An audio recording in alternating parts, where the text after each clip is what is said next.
You're asking how many texts are there in Panchadashi? There is translations from different lineages. There's Ramakrishna lineage, Chinmaya lineage. Paramarthananda also did Panchadashi. And why am I saying this? Just so that you don't think, okay, well, which is he missing something out? What about another lineage? So one of them is, for example, from Chinmaya. We've got from James, my teacher. He's from, his teacher is Paramarthananda and Swami Dayananda, and Chinmaya also. We've got from, this is another author from Chinmaya. And what I'm doing is I'm combining them together.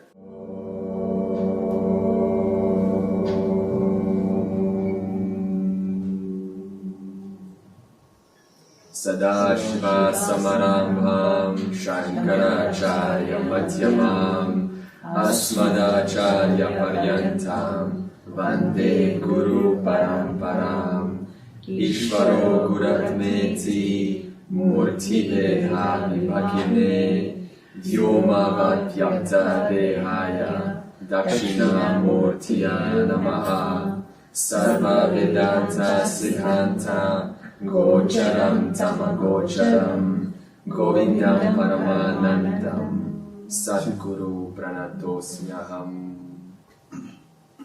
Okay, we're in verse 3, and I'm going to revise quickly what the first and the second verse said last fortnight.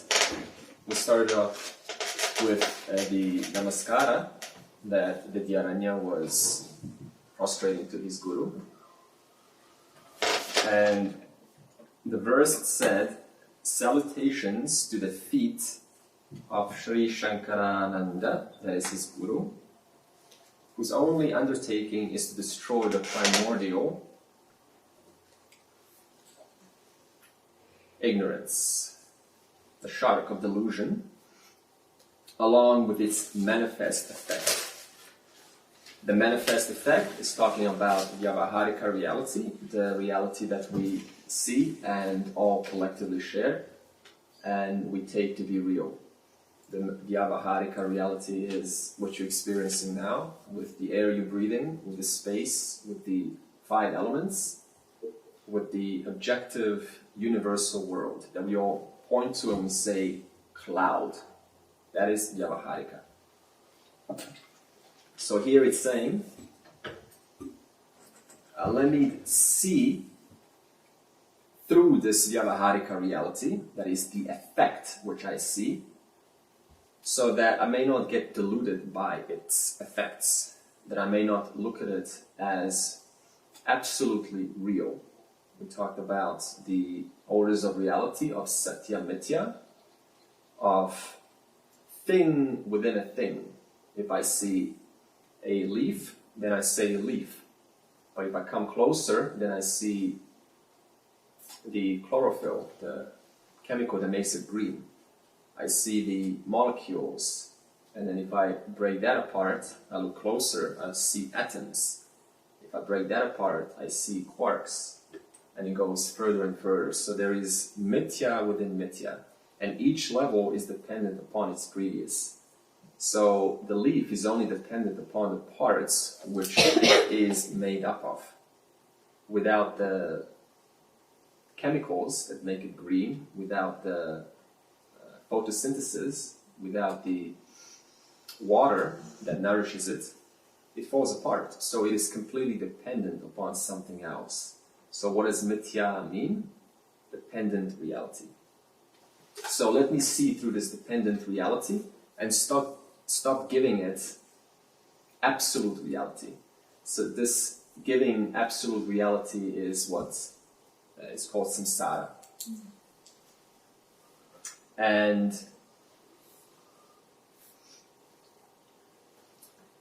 it is also a humbling opening, because, see, before we begin anything, it's called a mangalachara. We actually just first acknowledge the hard work and the lineage that's been given to us. So we're prostrating to that lineage which has done all of the hard work for us. Now, way we don't have to make the same errors. So let's read this.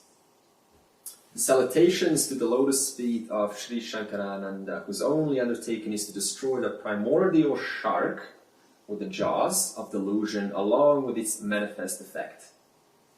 The shark is like a crocodile. Once it grabs, it's very hard to let go of.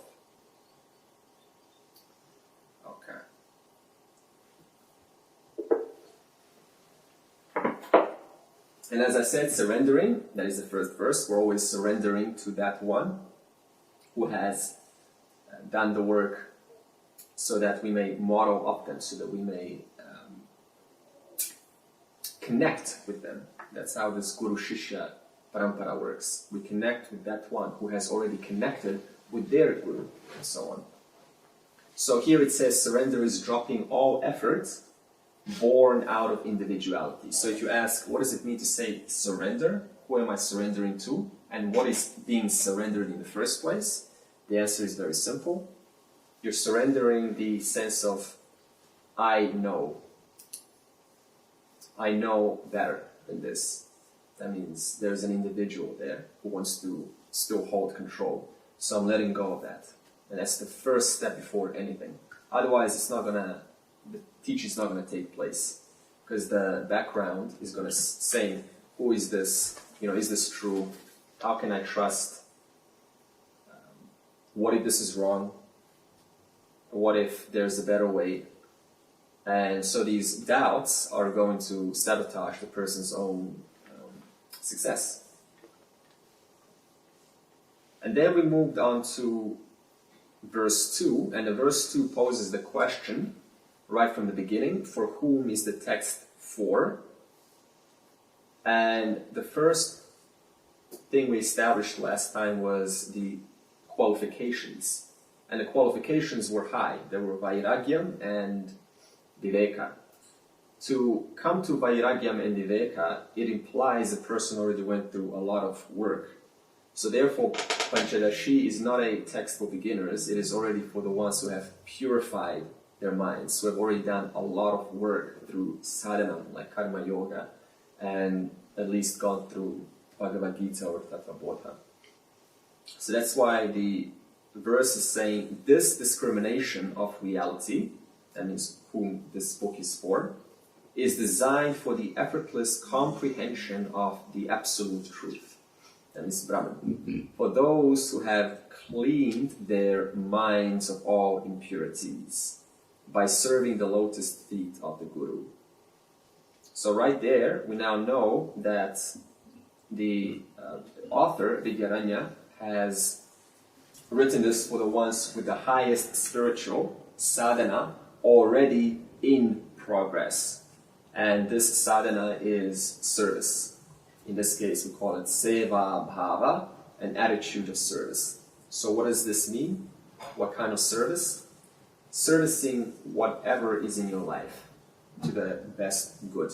Whatever role you play, there is a contribution to that. So these two words, service and contribution, they're synonymous. Whether serving your children, serving even your employer, that is also serving. So it's also stating it's an attitude. This means that I can have an employer and I can be serving him indeed, but I'm not really serving him or her if my attitude is not of service. It is of selfish agenda, of personal self-interest. We discussed this in last time, called kamaha, selfish desire. So it comes down to the attitude behind how I serve rather than what is it that I serve. This is good news because this means we don't have to modify our lives.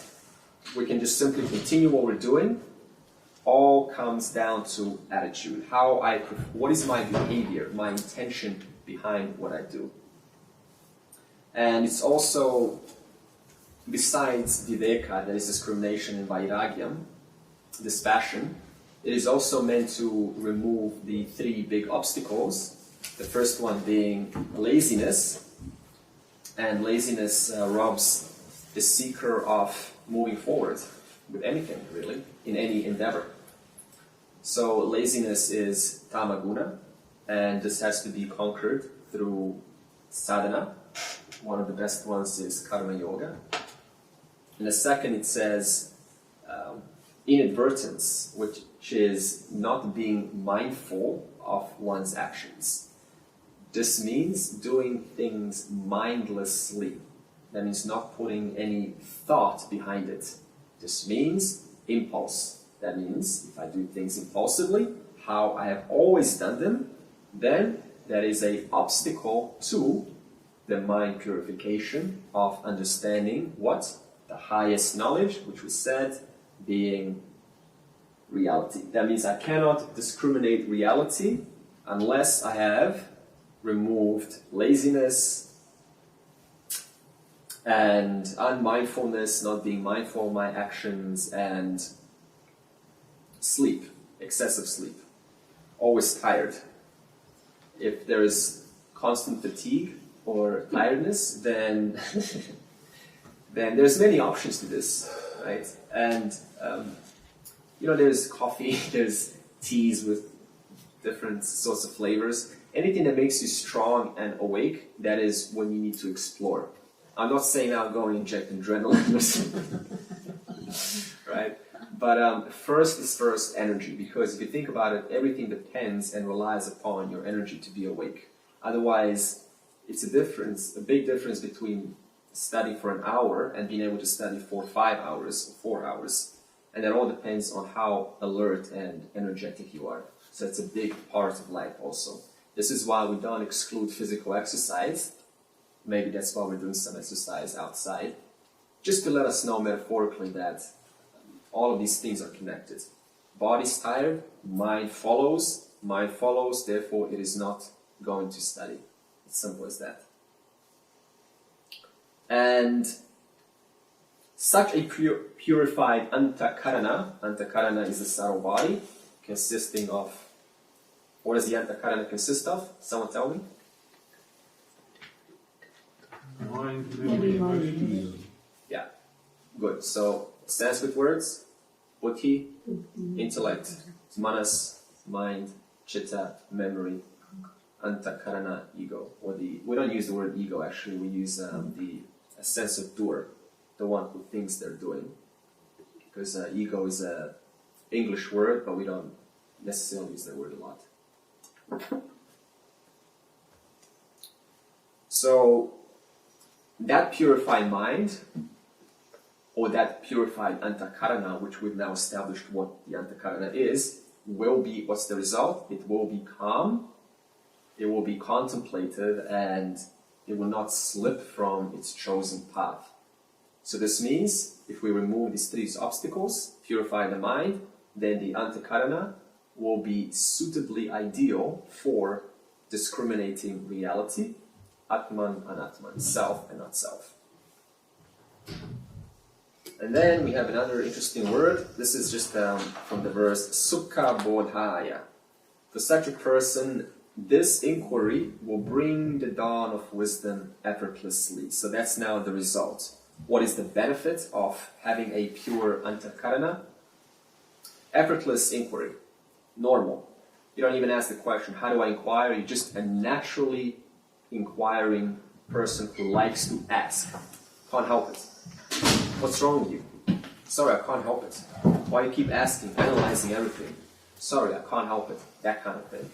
I'm not saying now, go analyze your spouse all day long. See, that's still analyzing what? We're analyzing anatma. So therefore, we're not putting the right focus into our analysis. Analysis should be exclusively on differentiation, discrimination, discernment between what is real and what is unreal. What is Atman, what is Anatman.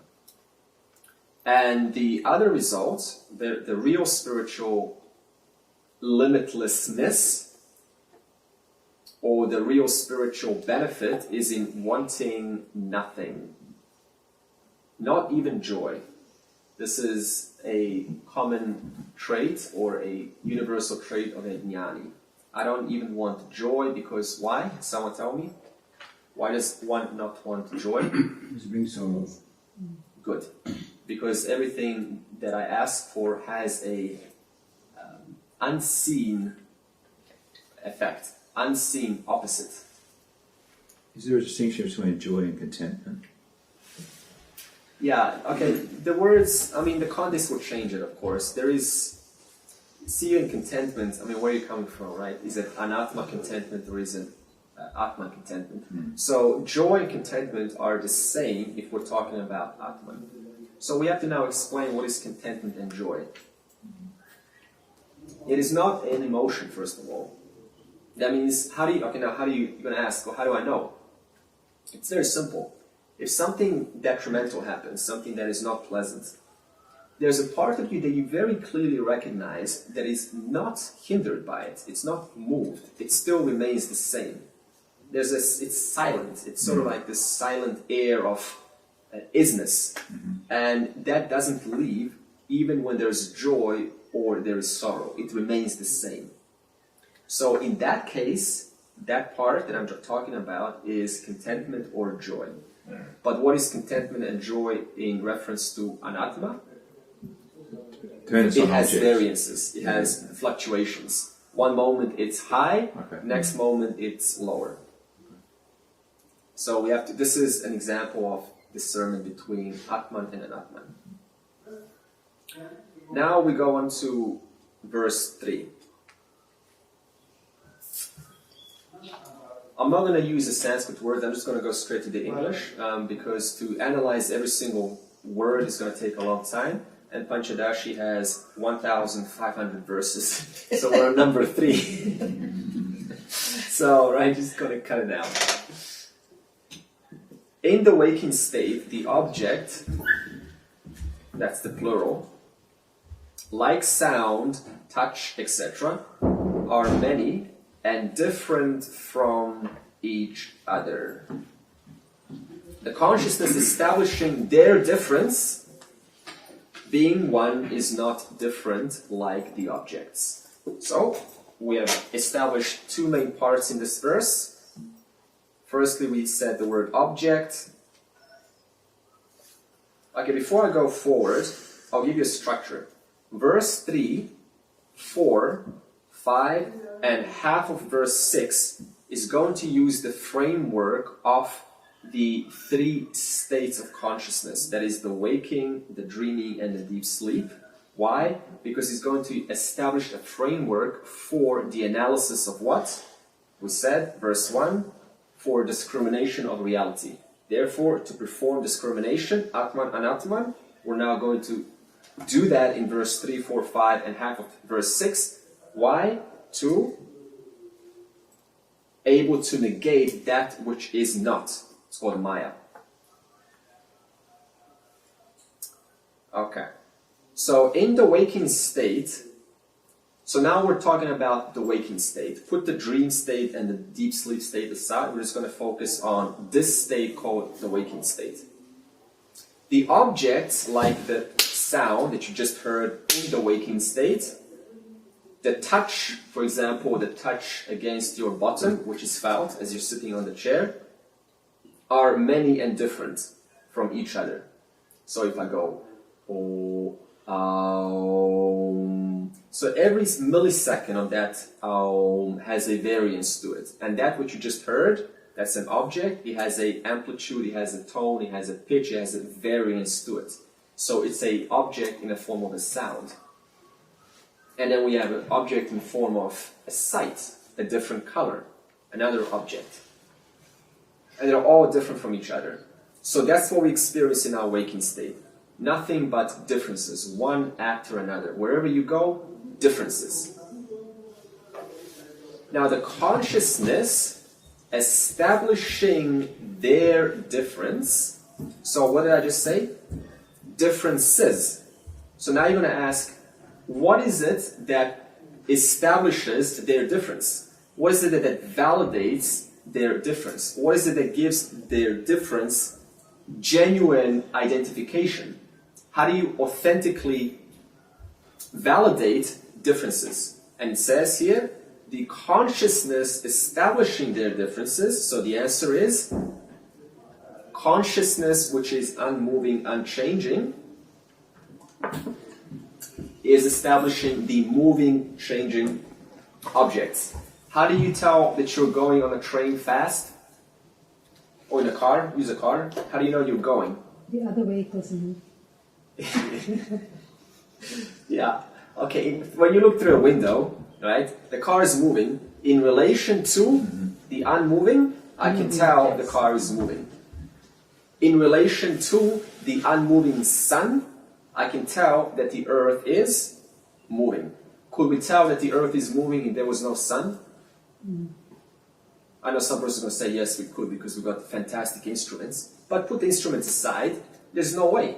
So the point is, see, this is called a tastha lakshana. I'm giving you an implied meaning. It means you're not supposed to now argue the example and say, yes, they could use, the trajectory according to the stars and so on. I'm just using an implied meaning, which is only in relation to something that is not moving, I can tell something that is moving.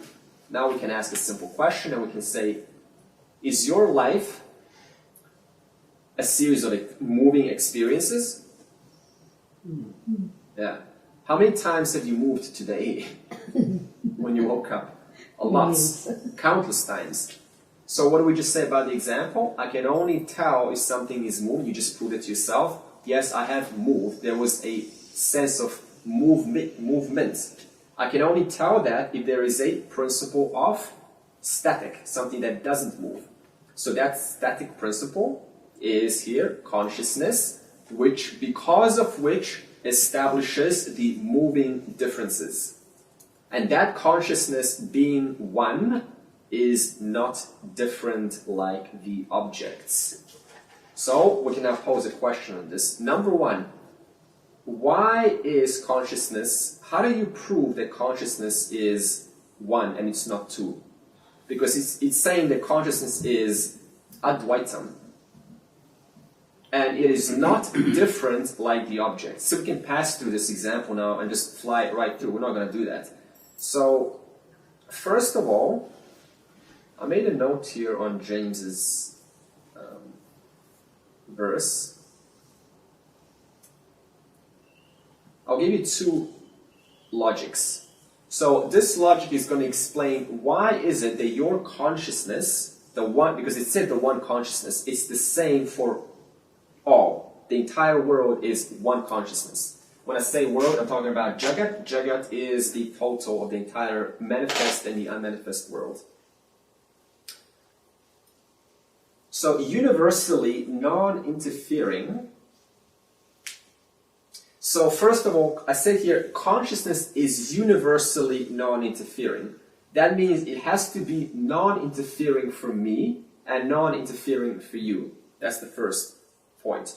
Now you're going to say, what does this mean that it's non-interfering? Think about it this way.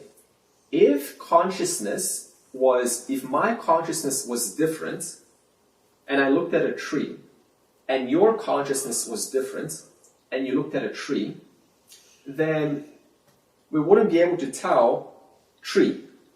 I know you're going to say another discussion. Yeah, well, it is different. For me, it's a beautiful tree. For you, it's a normal tree. Now that's samskara. That's vasana talking. That's just preferences, biases. But the fact is, we both are available.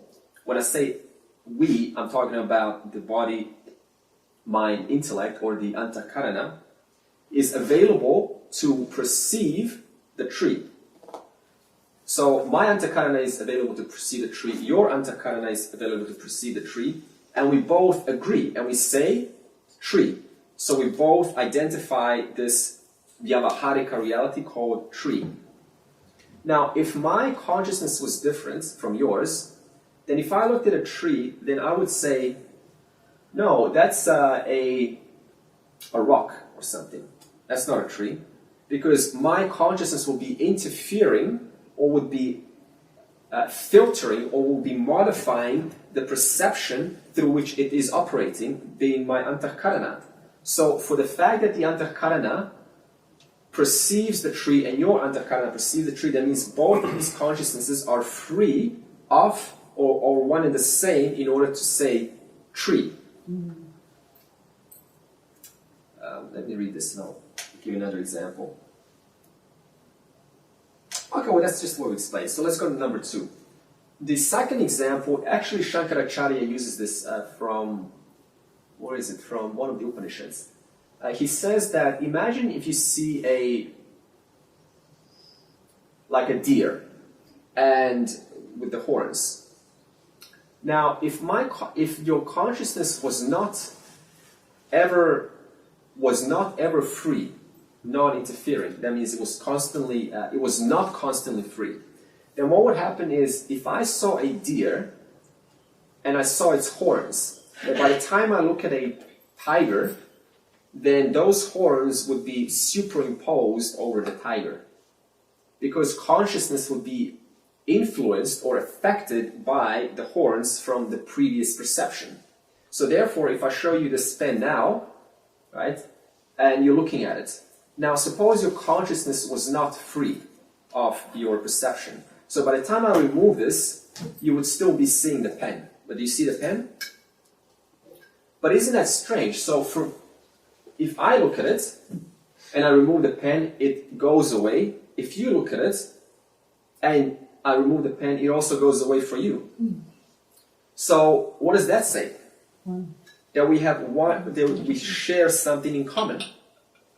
That means my consciousness is always free to be available for something next to be shown, from pen to bottle, but you also have the exact same experience from pen to bottle. Therefore, all of our consciousness is always free for something new to be shown. So what does this mean in terms of transforming your life? If you think about it, what is our problem in different life circumstances? The problem comes down to thinking that this is bad or good for me. So then we have a reaction based on that. Oh, no, this is too loud, or too hard, or too soft, or too colorful, or too bland, or too boring, or too exciting, too whatever it is. But who are you referring to? Are you referring to the free consciousness, or are you referring to the antakarana?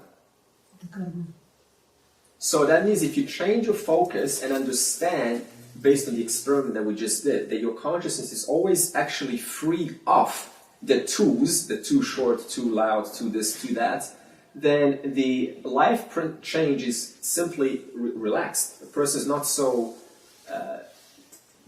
into wanting to make the world according to their desires and their needs, because they're always going back through understanding that I'm actually always free of whatever happens to be annoying this body, mind, intellect. So this automatically makes the person a little bit more relaxed now.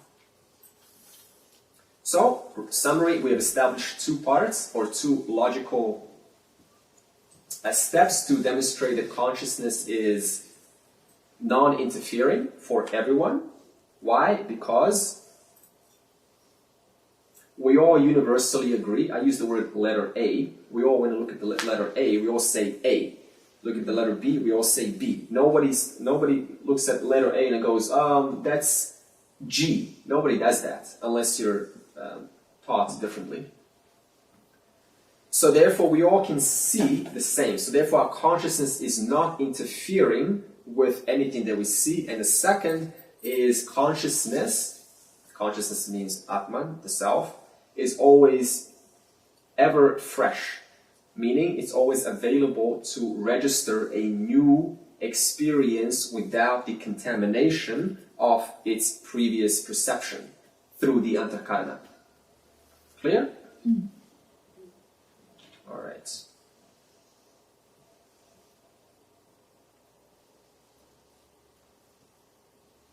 Let's read this. In the waking state, the consciousness gets identified with the gross body and the world is born. Okay, so why is the world now real for us? You just answered it here. Gross body. Yeah, because we're identified with the gross body, therefore the gross body operates in the order of reality of the waking state. Therefore, the waking state is created. Why? Because we identify with the gross body. This is why in dream, you're not identified with your gross body, are you? No, you identify with what? Your inner instrument, your subtle body. Therefore, where's the world in deep sleep? It's non-existent. So therefore, when I change my identification, the entire world also changes simultaneously. In the waking state, the consciousness gets identified with the gross body and the world is born. The I perceives a multiplicity of objects of knowledge. That means the I, the consciousness through the Antakarana, perceives a multiplicity of different objects which are received through your five senses. And all these objects of knowledge differ from each other by their specific characteristics. Characteristics, that means attributes of color, form, shape, size, smell, taste, etc. However, similarly, that consciousness, which we'll use the word samvit here, which is different from these pluralistic world of objects, of knowledge, is only one. It does not become many. We used an example of the light shining onto the hand. One light shining onto the hand. This object has nothing to do with the light. The light illumines the object. The light is a metaphor for consciousness. Therefore, that consciousness, which is different from this world, created as a result of identifying with our gross body, is only one. We have already established that in those two logical examples. It does not become many. I can hold two objects right now.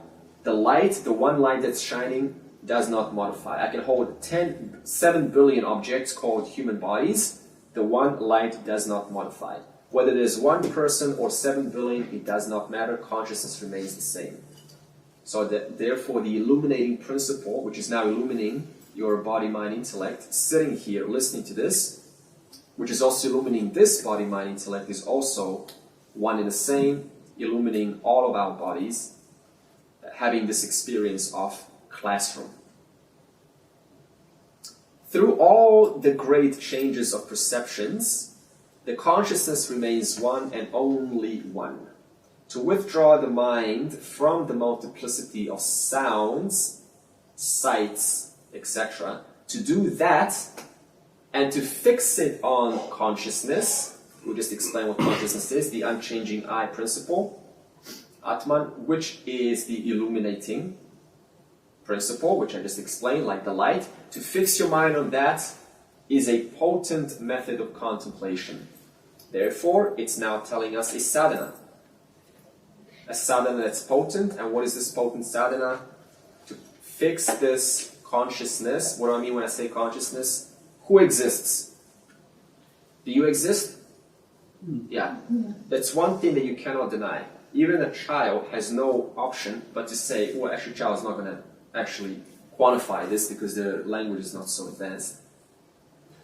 But if they could, let's say by the time they hit 8 or 7, do you exist? Yeah. What kind of question is that? So the only thing that's obvious to anyone that doesn't need any education to answer this question, which is quite funny, isn't it? The simplest thing doesn't need any education, and the most complex thing needs every certificate in the world, and yet all of that depends on the one common denominator, which is your existence. So, therefore, to fix your mind on this knowledge that I exist, that I can never not exist, I can't help my existence, try not to exist, please. I will give you $1 million right now if you try, if you can prove that you can't exist. Yeah, close your eyes. I will be here. That's actually a good bet to put on, right? When you play a game, I'll bet you $1 million. For what? Tell some person that thinks they can always win, right? Prove to me you don't exist. I don't exist. Well, how did you say that? The fact that you heard me say that has to imply what? That you existed in the first place. And the fact that you were trying to not exist and you told me that you didn't exist means that you still were there, having knowledge about your non-existence. Therefore, you didn't go out of existence, you were fully existent. Okay. Now it's going to go into the dream state. So we have now analyzed the waking state. Before we go into verse 4, I'm just going to read some contemplative thoughts from James. And then we will go into verse... Isn't the mind playing a part as well here? Huh? The mind is also playing a part here. The Antakarana plays a part in seeing things, and consciousness yes. makes it see them. Yeah. So the mind is simply a. So suppose your mind is like glasses, and on these glasses you have the entire Vedas, right? The Vedas is like the all knowledge in the world. Now, I put these glasses on the table, and they're what? They're useless. But I need to put them on my eyes in order to see through this knowledge and then to make it alive. So your eyes is like the eye, the consciousness eye, which enlivens the glasses, which is like your mind. So therefore, without the eye, the glasses are useless. It's only when the consciousness illumines the mind, the antahkarana, that the mind then is able to say tree. Right? So the tree knowledge is stored in the mind, and the mind is part of the whole. And the whole, as we established in verse 1, is the phenomenal reality called vyavaharika. Therefore, only when consciousness pervades in and through that mind, then the mind is able to say and identify objects in the world. Okay, a little bit of inquiry here. Pain and suffering. What is pain and suffering? It's experience. That's pretty much what pain, that's what experience is, a mixture of two. It's neither pleasurable nor painful. Why? That's obvious. You don't have to read this, considering everyone's reading this. Why is it neither? Because it's subjective. For some person, looking at, I don't know, but like I like to look at the sun at around 4 o'clock. It's nice to look at the sun. And for me, it's pleasant. Like, it's fantastic. Like, wow, so brilliant, so beautiful, so luminous. But for someone else, it's going to be painful. So on the physical level, pain and pleasure is subjective. On an intellectual level, someone may love the most complex topics like engineering or drawing or technical drawing, because we're on intellectual topics now. Also drawing is intellectual. Mm-hmm. Or any kind of very insanely complex like maths or algebra or calculus. People love that. But some of us just don't find much value in that. So, and vice versa for the opposite. Anything that's pleasurable, a person may not necessarily find $1 million pleasurable because it actually annoys them. They have to now spend that money for reasons they don't want to, take the effort to do so. It's like too much effort now. I need to get rid of this. I'm agitated. So they want to. They're not finding it pleasant. So the experience is both pain and pleasure, but the pain and pleasure is dependent upon the antahkarana mind. Therefore, what can we establish this based on our putting it back down to earth? There is no such thing as pain or pleasure because it always depends upon from which angle you're looking at it from. Very interesting. Vidyaranya wrote several. He's probably one of the best authors after Shankara in terms of the lineage. He wrote another book called, and you have to read this book because you cannot go through Panchadashi without reading Jivan Mukti Viveka. It's another book. It's like the 16th chapter of the 15 chapters of the Panchadashi. And the book is divided into 5 chapters. Now, the first chapter says something very interesting, and that is, what's the difference between someone with aparoksha jnanam? What is aparoksha jnanam? Yeah, I heard you say direct knowledge. What kind of direct knowledge? I am the self. What is paroksha jnanam? Intellectual knowledge. That means I know it, just like I know a times table. I know someone. I know that the table's over there. That means it's knowledge that can be negated through time. It can be negated through points of views. There's only one aparoksha jnanam, and that is I'm the self. My true nature is not other than Brahman. So that knowledge, that direct knowledge, is called aparoksha jnanam. Now, what's the difference between someone with that knowledge and a jivan muktaha? Very close. They're very, very close, but there's a slight difference. So, I'll explain. Someone who has well ascertained this knowledge, very, very well, we call that person, individual, a aparoksha jnani. What is an aparoksha jnani? Someone explain to me. Come on, I know you know. So it's the knowledge of the self. Yeah, well, very well ascertained. But now you're going to say, wait a minute, aparoksha jnani and a jivan muktaha, what's the difference there? Because aren't they one and the same? One's coming from the intellect, looking natural, and the other is coming from natural awareness. Okay. Close.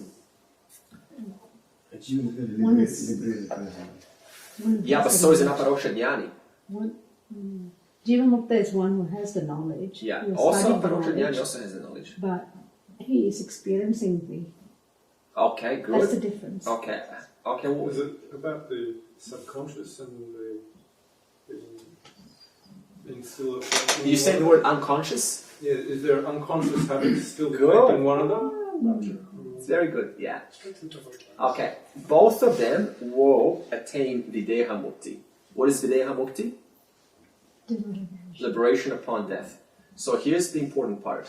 All you have to know is the knowledge of the self, Atman. I'm not different than the total. That's it. You can still be miserable and have that knowledge well ascertained. What's the result? Upon death, there is no rebirth.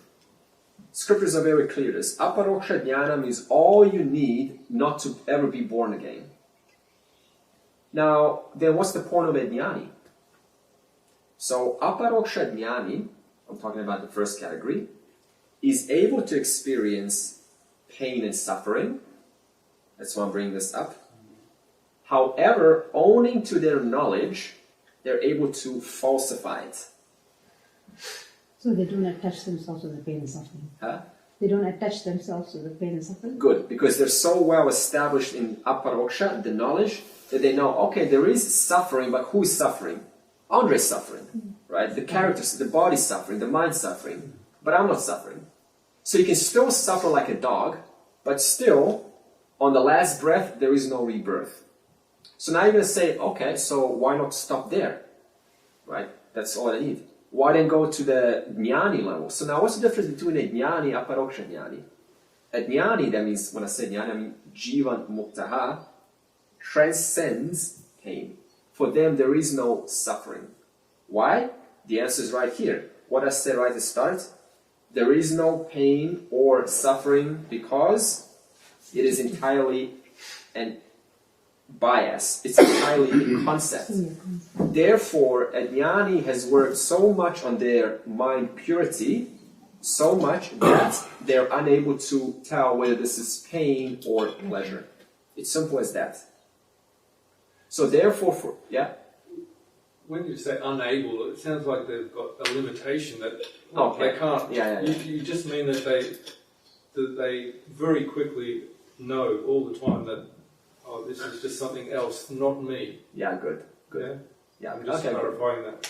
So they're constantly conscious. Yeah, you could bring up things like that. So so they're constantly established, so much so that there is no opportunity to say, oh, this is pain or pleasure. This is totally absorbed. So the good news is, out of this, is that you don't have to do all of this hard work. You can just stop at Aparoksha Jnani. I am part of the, I am the total. The total and I are one. There's no difference between the self and Ishvara. It's all between the wave and the ocean. It's all pervaded by what? H2O. Ascertain that, job done. There is no rebirth. But then why do we want to go further? Oh, just because you can. To inspire further.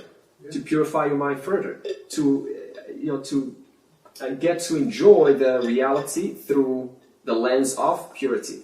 So therefore the person doesn't stop. So the book Jivan Mukta Viveka very beautifully describes this. What is such a person's goal?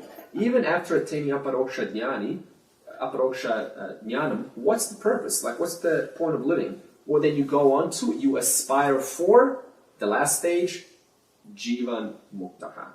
You don't have to, but most of us do. Because, just because you love yourself, you want to inspire, you want to model, so then you keep going further. So there should be a little bit of a reassurance, because I know that most of us are like, when is this cycle of rebirth going to end? That's all I'm interested in. Well, I just told you the answer now. You don't have to go that far, right? But you can still if you wish to. Okay, now he's going to give us a small... Any doubts about this so far?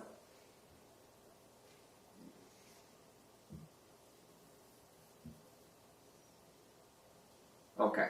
He's now going to give us just a small inquiry, and I'm going to go past this because we already went through this when I began the text. What is consciousness? It is that which inheres in all individuals, and in this case it's called Jivatma, or just call it Atman. That means Brahman identified with consciousness, or Brahman identified with body, mind, intellect is called Jiva. That Jiva, once it knows that its true nature is Brahman, then it gains the name Jivatma.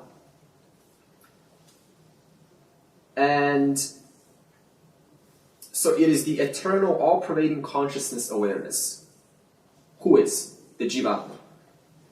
That means the essence of the Jivatma, consciousness, is all-pervading and awareness. Because it is the essence of everything, it is called the self. That without which a thing is not a thing.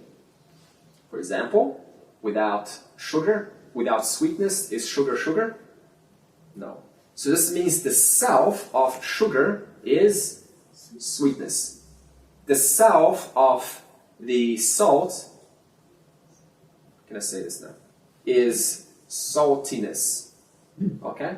Now the self of all things in the world is the self, consciousness.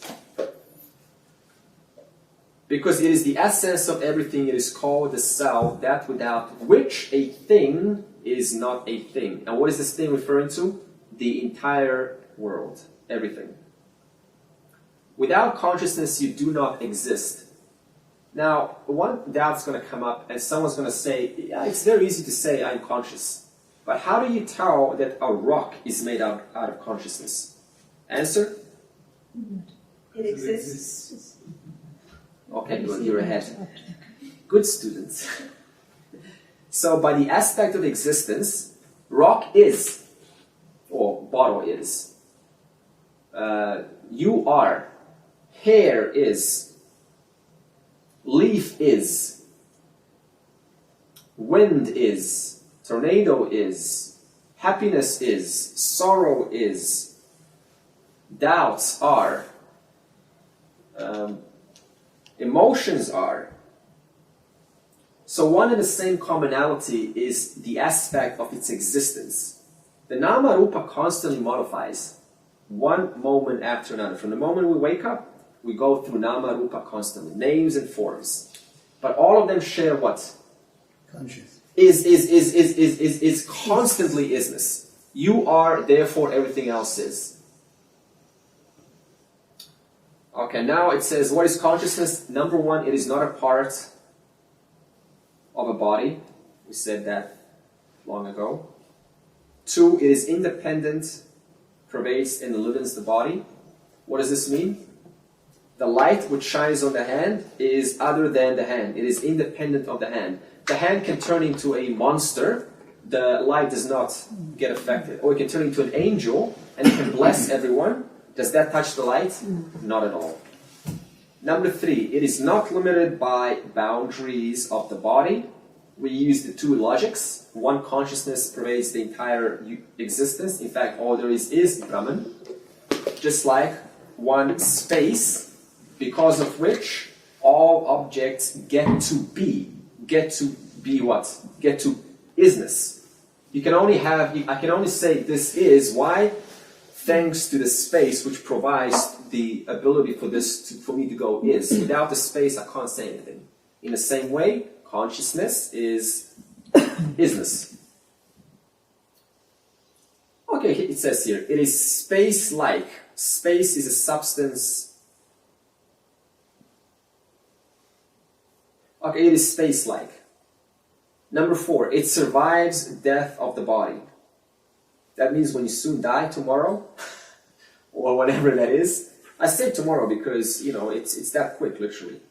So you might as well just get used to it and get like totally okay, looking forward to your death like, Christmas Day or something, or some good, festival. What do you mean by space is a substance? Space is a substance, not a vacuum. Okay, what's the substance of a pot? Clay. Is that answer? Space is that because of which everything gets to be. It is a substance that makes up all things.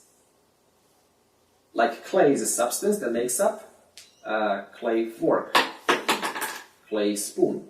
But the space in this room is hard to see. No, it's comparing here space because before that statement it said space it's space-like, and therefore it's now comparing. So if consciousness was space, then it says it's space-like, therefore consciousness is as though a substance. Okay, why does it say it's not a vacuum? Because we are there. We are there. Yeah. We are substance. And that's why we identify space. We are not there. There's no space to be identified. In physics, when you take the air out from a bottle, Good. there's a vacuum. Good, yeah, excellent. So it says here, also, I can look at it from 2 different ways, and it's good that you brought this up. The second way is to say space is vacuum is wrong. Why? Because from the point of view of the Earth, space is not vacuum. From the point of view of the outer space, out of the atmosphere, then there's vacuum there. But can you say that space is vacuum while you're in space, while you're on the moon? No, why not? Because you're wrong. Why are you wrong? Because if you come back to Earth, then you say space is what? Air. So which one is it? Is it air or is it vacuum? It's neither. It's always free of both. And because it is free of both, it gets to accommodate both based on its function, its usage for the world, for the Jagat. Goody. Okay, number 4, it survives death. I said that. So when your body goes, you still are. Happy, right? Happy to know this. That should remove the fear of death. Why can't it be the other way around? Huh? Why can't it be the other way around? Since the body is there, the consciousness is there. When the body is born, then the consciousness starts. When the body is born, consciousness starts. Yeah. Why it can't be that way? Okay, simply because if that was the case, then, how is the body born? It's born sentient. When you're sentient, then means what? It has to be impregnated by the principle which makes it sentient. For example, you have a steam train. You take out the steam. You still have a train, right? Yeah. But is it functioning? No, you need the steam. You need something more subtle to enliven it, to give it life. That's what I'm saying. So it cannot be pervading before that. Then. It should start from that, isn't it? No, because, for example, when a tree is born out of a seed, then it can only be born. Why? Because the space is already provided for it. It grows because space accommodates the tree. If I take out the space, then how are you going to have like a little, tree grow into a plant? You can't, because try growing a tree inside this small thing. So this means only the fact that something is able to come out means what? It's coming out into that which is making it possible to arise. So simplify this down, because you're at, right now is about 30% resonance, what I'm saying. Look at it this way. For a body to be born, what can bring it to a plant? For a plant to be born, I have to first have a substratum for it to be. And that substratum is space. It's only because of the space that things are. It's only because of the consciousness that not only things are, but also space is. I think he meant consciousness came into existence when you're born, but consciousness is there all the time. Even before Even before you're born, consciousness. child is created. No, but it's there. that we are beginning, isn't it? We have a beginning? We don't know right now. No beginning. My problem is, why can't the conscience start when we are born? When that starts expanding, then you know it. Otherwise, before that you don't know.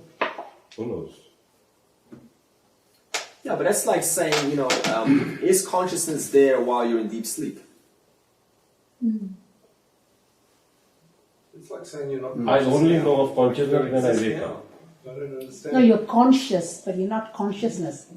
You're talking about being conscious when you wake up. You're No, aware. but still, I am there. But the Then I conscious is only still know there. that yes, it was there. You see? Yeah, so what makes you say that? That is what I am saying. So that's consciousness already there in existence. Okay, When did you you say sleep? that space accommodates existence and consciousness accommodates space, can you say that? Yeah, that's absolutely true. Yeah, but we're trying to help from the point of view that you're asking. So, tell me what's in when you do you sleep? Sorry? Do you sleep? Yes. Yeah. Okay. Am I talking about your dream, or am I talking about your deep sleep? See, okay, when you said yes, were you referring to your dream, or were you referring to something other than your dream? My dream, yes. Okay, but when you go to sleep tonight, right? What are you talking about? Are you talking about I want to go to dream, or I want to do something, or I want to go into some other place other than a dream? Deep sleep.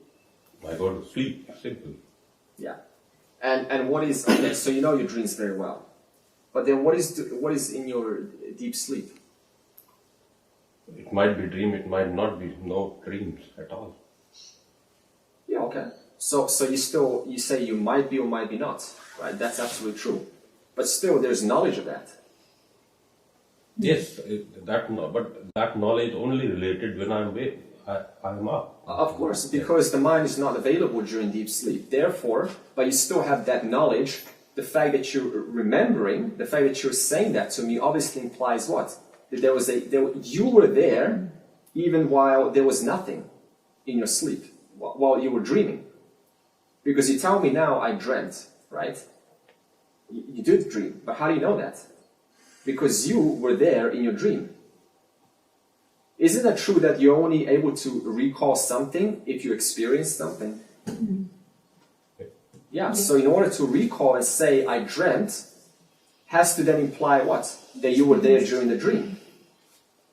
Similarly, to say, I slept, right? I slept really well. I slept beautifully. I slept in a very deep, profound, I was such a, relaxing sleep. How do you know that? Because you just told me you weren't there, but still you know this. Implying that you were still there to witness the quality of sleep, despite not being there. Despite the body-mind not being there, you're still telling me that about your dream. Tell me, where's your body when you're dreaming? Same place. Huh? Where you left it. Sleeping. It is. Okay, where's your body when you're dreaming? In your dream. Well, But can you Your say that? your Can you say body- that from the dream aspect? That you have a physical body? no. Can't say. No. So where does your body, where does your physical body go when you dream? Because you know what happens, right? You experience. One moment you're here, oh, I'm conscious, I body. Next moment, closed eyes, boom, gone. Suddenly a new world appears. Where is your body? It doesn't exist. You're not aware of your body, that's all. Yeah. See, you can only now argue from the waking state, but while you're in a dream, there's nothing, you can't even say that. But the fact is, bringing back to what you said, you're still saying, I dreamt. So that means what? Your body was not there, but you were still there. That's why you say, I dreamt. We'll investigate into more into these states, and anyone has You are not the body. Huh? You are not the body. Okay, why are you not the body? Because to say, okay, what experiences? Your body. So to say, or you can just use what Tattva Bodha, for example, to say my, yeah, what's the logical conclusion? To say my, I have to be other than what I claim to be mine. To say dream, I have to be something other than what happened in the dream. To say I had deep sleep, it means what? I had to be something other than deep sleep.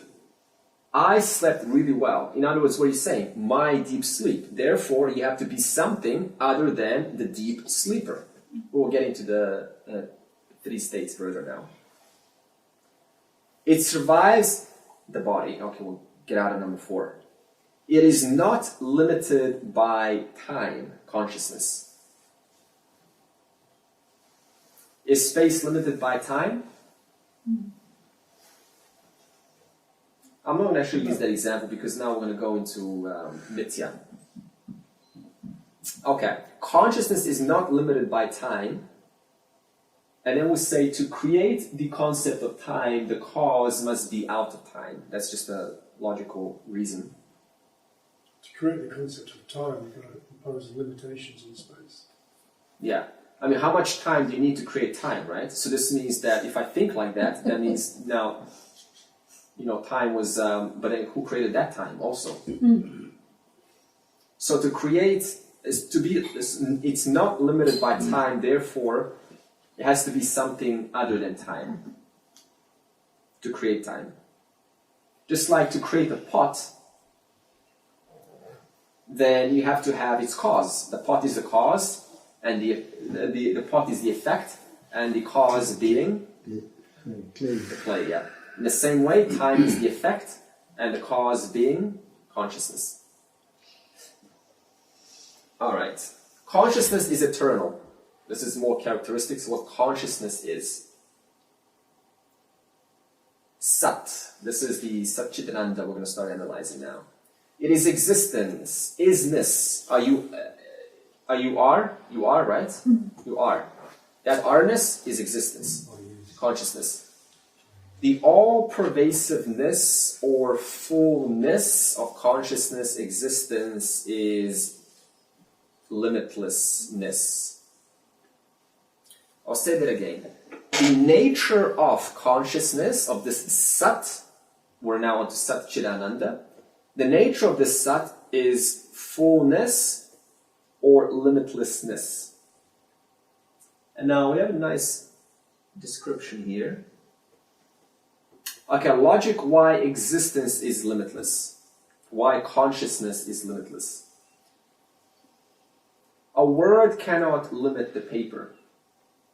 We're talking about your pen and paper now. It depends on the paper. If it did limit the paper, then it would have no paper to write on. Thus the word could not know its own stroke, meaning the word itself would go out of existence. So this means that no matter what you write on a piece of paper, those words which try to describe that piece of paper, does that influence the piece of paper? Does that actually define the piece of paper? No. So there are 2 different orders of reality. I can write on a piece of paper, I dislike you. The paper has got nothing to do with these words. The words made this up based on their own ideas of what they want to believe the paper is. Paper, I think you are unreal. How is it that it's writing this? Only because of what? The paper itself. I can say, paper, you don't exist. But why is the words known? Why are they present? Because of the paper. Therefore, the word, the description of consciousness doesn't affect consciousness. I can say, you know, air doesn't exist. Does air care? No. I can curse air. I can do a nice puja and like a, you know, air. They have this in India, the 5 elements, and offer my blessings to air. Does air suddenly become more pure? Does it suddenly, like, you know, only around me there's a bubble of nice air and goes, oh, you know, I'm going to, you know, give you nice oxygen, better than the next door neighbor. In other words, elements don't care. They just are. By their presence, we get to then enjoy this world. By the air's presence, I then get to perform saintly things or sinful things. Only because of what? Air's presence. Only because of consciousness, I'm able to be aware of saintly thoughts and also sinful thoughts also. Okay. Verse 3 to 10. Establish the nature of the individual as Sat and Chit. Okay, that's what we're going to do now. We're going to establish the nature of the individual. The individual is what? The one that's listening right now on this chair. And talking also. We need Vedanta to establish a connection between the individual and the total. What's the total? Yeah. See, the individual is just confined to this body. As soon as I go outside the edges of the skin, that is no longer me. That's the common view. We have to get rid of this view. And what is the total? Not only is the total this individual, but it includes everything else. And because our experience of duality causes us to believe that we are separate from everything, owing to the power of Maya. So we have to now solve this problem. All right.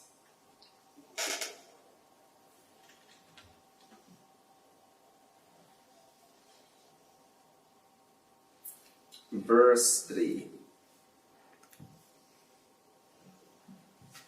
Done. Verse 4. Now, what about the dream state? We've done the waking state now. Similarly is true with reference to the dream state. Although the objects seem to be stable in the waking and not in the dream, this difference between the dream and the waking state seem to be different. But the consciousness is one and does not differ in the two states. Okay. More things to speak of. First of all, are things stable right now? Is this stable? Very much. If this was a dream, would this be stable? In the dream? Yeah, in the dream. It will be stable in the dream. Yeah, it will be stable in the dream, but how long? Oh, depends on our dream. Gets big On the and length of small. the dream. For how long? According to the level of the dream. Second? Yeah, exactly. 1 hour. Yeah. But also from the state of the waking state, when we look at our dreams, how do we describe our dreams? Very fluid. Nothing stays alone. One moment you see your mom, next moment you're like your Flying. worst enemy some long time ago. So the dream is very shaky. And the waking state, everything's still. So this is why only in the waking state we can attain liberation. Even if you had like lucid dreaming or something, you know, and you go, oh, I'm aware of the dream, nothing's going to remain there for too long. You take the Upanishad and suddenly you're reading like a nursery rhymes the next moment, right? So nothing stays a long time in the dream. And the difference between the dream and the waking state seems to be true. Now, why does it say it seems to be true? Think about this. What do we just establish now? Waking is solid. It's stable. And what is a dream? Shaky. Is anyone disagreeing with this so far? Come on. Perfect. Yeah.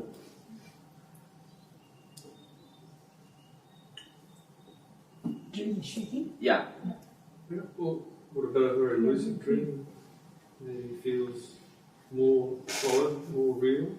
Only for a few seconds. Okay, it still has a fluidity to it. It depends if it's visual or not. So, I mean, don't get into it too much, but sometimes truth is revealed in dreams, and that seems to be very solid. It's very clear. So, if we're talking about dream as being a visual event whereby things are changing constantly, then it's certainly unstable. But if you have a dream and you have something revealed to you, you wake up with the next day, or apparently wake up, and it's true, you go, that's when it's stable. Yeah, that's when it's really powerfully Yes. useful for analysis, psychoanalysis, for unconscious clearing. It's not till you wake up that it becomes stable. Yeah. Yeah, I don't know. And it's only when No, you no, wake Graham, up. Gareth, I use that every day actually because Yeah. I don't know how many of us remember dreams, but if you do remember dreams, they will reveal incredible things every single time to analyze. And they can be used, one of the best things for unconscious digging, for the samskara clearing. What we wanted to establish is this. Waking state is different from the dream state. How do you know that? How did you get to now validate this is true? Because waking state, we continue to experience the same things day in and out. Because dream state changes every time you go to bed and sleep. Dream changes. Okay. Constantly changes. Okay. So there's two states. Stable state, fluid state. And we all say that it is indeed true. How can we say that they are different? How is it possible to say they're different? What principle makes it possible to validate that there is a difference indeed? What does... Huh? Memory. Huh? Memory. Okay, memory. Because in dream state, I mean, in the waking state, you have a consistent data, of your existence every moment. So you remember, everything. But when in dreams are formed, they're not sequential. So you cannot record everything properly in your mind, in memory. That's why when you get up in the morning. Yeah, but then the memory would spill into your waking state also. So you will not be able to tell the difference between what's fluid and what's static. But surely the dream state is just from the individual's point of view, the dream. Because it's not the same dream in multiple individuals. Yes. So that's why in the waking state, it's the same for all multiple individuals. Okay. I'll draw this. So we've got the waking and we've got the dream. Now we all said that it's stable and we all said that the dream is fluid. And you said it's memory. Absolutely. But what I say at the beginning, when you're looking through a window of a car or a train, you say that things are moving. And for example, let's say you're going on a slow train and you say it's slow. You do say that, right? And then the train is going fast and you say it's going fast. So what's the difference? One's going fast, one's going slow. One seems to be sort of, more stable. One seems to be more jumpy and throwing around everywhere. But what validates both of those experiences? Awareness, consciousness. Consciousness and awareness. Yeah, because you have to have something that is unmoving throughout all of that, both of these states, in order to validate that there's a difference. Consciousness. I have to have the unmoving still consciousness in order to identify, even if you say it's memory, that one memory represented a lot of solidity and the other memory represents fluidity. I still have to be conscious of both to clearly have this identification between both of them. I don't sort of confuse myself and I go, I don't know which one you're talking about. There's a clear difference. Why? Because there is an untouched principle that always is other than those two states in order to validate those two states as different. So what does Vedanta say about the equivalence of these two things? Are they the same, essentially? Equivalence of? The waking state and the dream state, are they equally unreal? Yeah, they're equally impermanent? Yeah, they're equally impermanent because anything, what's the definition of real?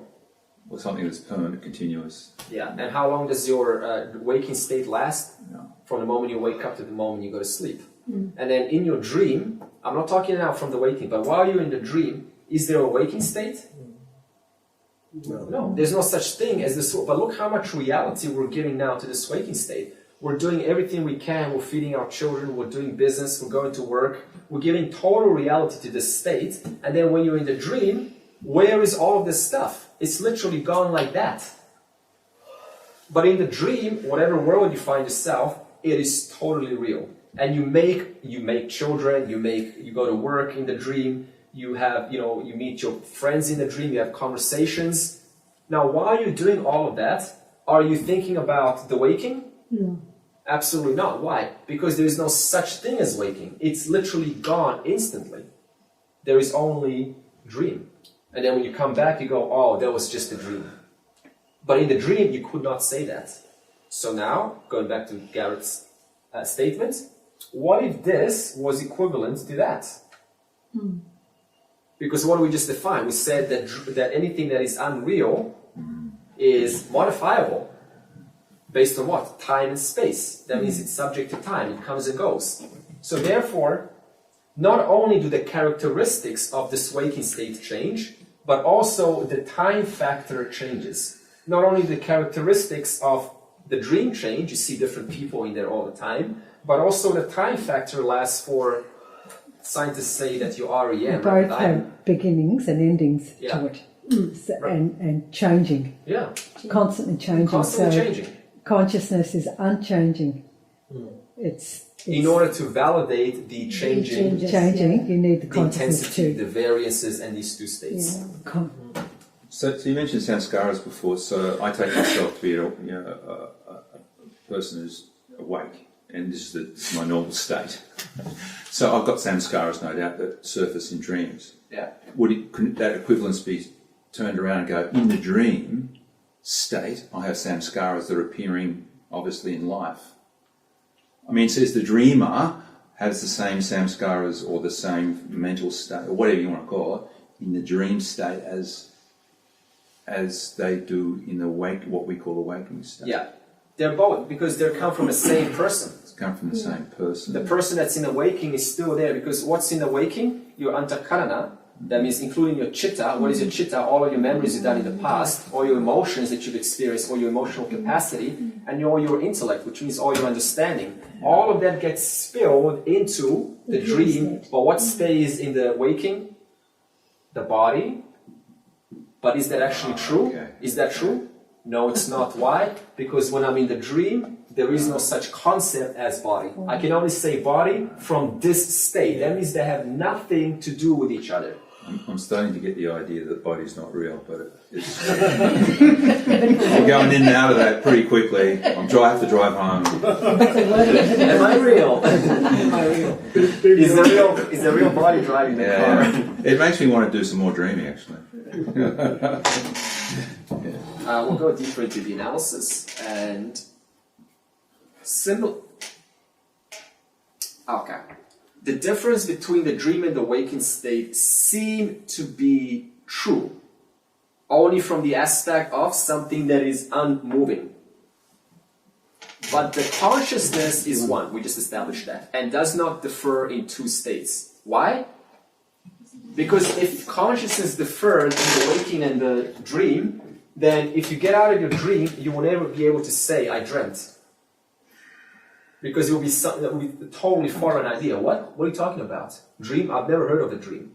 So therefore, for you to say, I dreamt, obviously this you had to pervade the entire dream, so that by the time the dream ends, this you is still available in the waking, and therefore it says, I dreamt.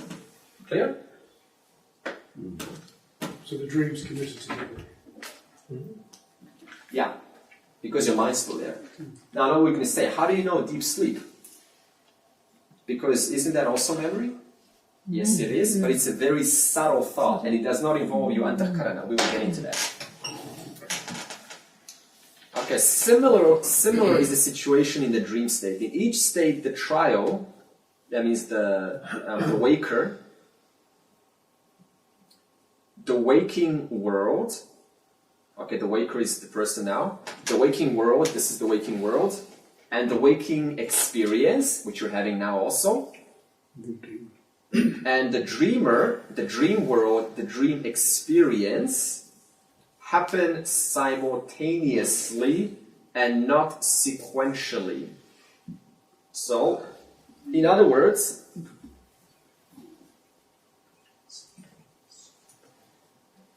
yeah, okay, that's just what we're saying. The antahkarana that's in the waking, see, all of your dreams are related to your life.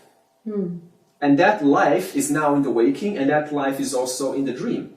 Therefore, the waker and the dream are happening simultaneously because you're taking your life into a different order called the dream state. But not necessarily. Sometimes you don't, it's got nothing to do with you, your life experience. But you're still there. You know you're there. Yeah. Yeah. So how does that happen? How do you formate? Yeah, okay, what's the dream? The dream is your unconscious patterns coming out that are buried, very buried and hard to pick up in the waking state. And that's expressed through imagination and memory. Is that how you would describe it? What's expressed? This unconscious becoming into something you can remember. Repressed memory. It has to be expressed in memory or imagination. Sorry, surfacing of the repressed memory. Yeah. Yeah, that's kind of what like comes out without your knowledge that they even It's existed. kind of like self-hypnosis. So it's past and us as well. It's like hypnosis. When the mind is very relaxed, when it's not so externalized, constantly focusing on objects, distracted, then it goes inwards, it's able to access areas which are otherwise unavailable in the normal waking state. If you go to self-hypnosis, you can also draw experiences from up to one, even earlier. Even in the womb, you can do that. Or even past lives, they have past life regression. Yeah. So that's simple to understand. And also, it's not only memories, but it's also samskaras. Why do you have a child sometimes born and suddenly they start chanting Bhagavad Gita and you feel, oh my God, I feel so incompetent to this child.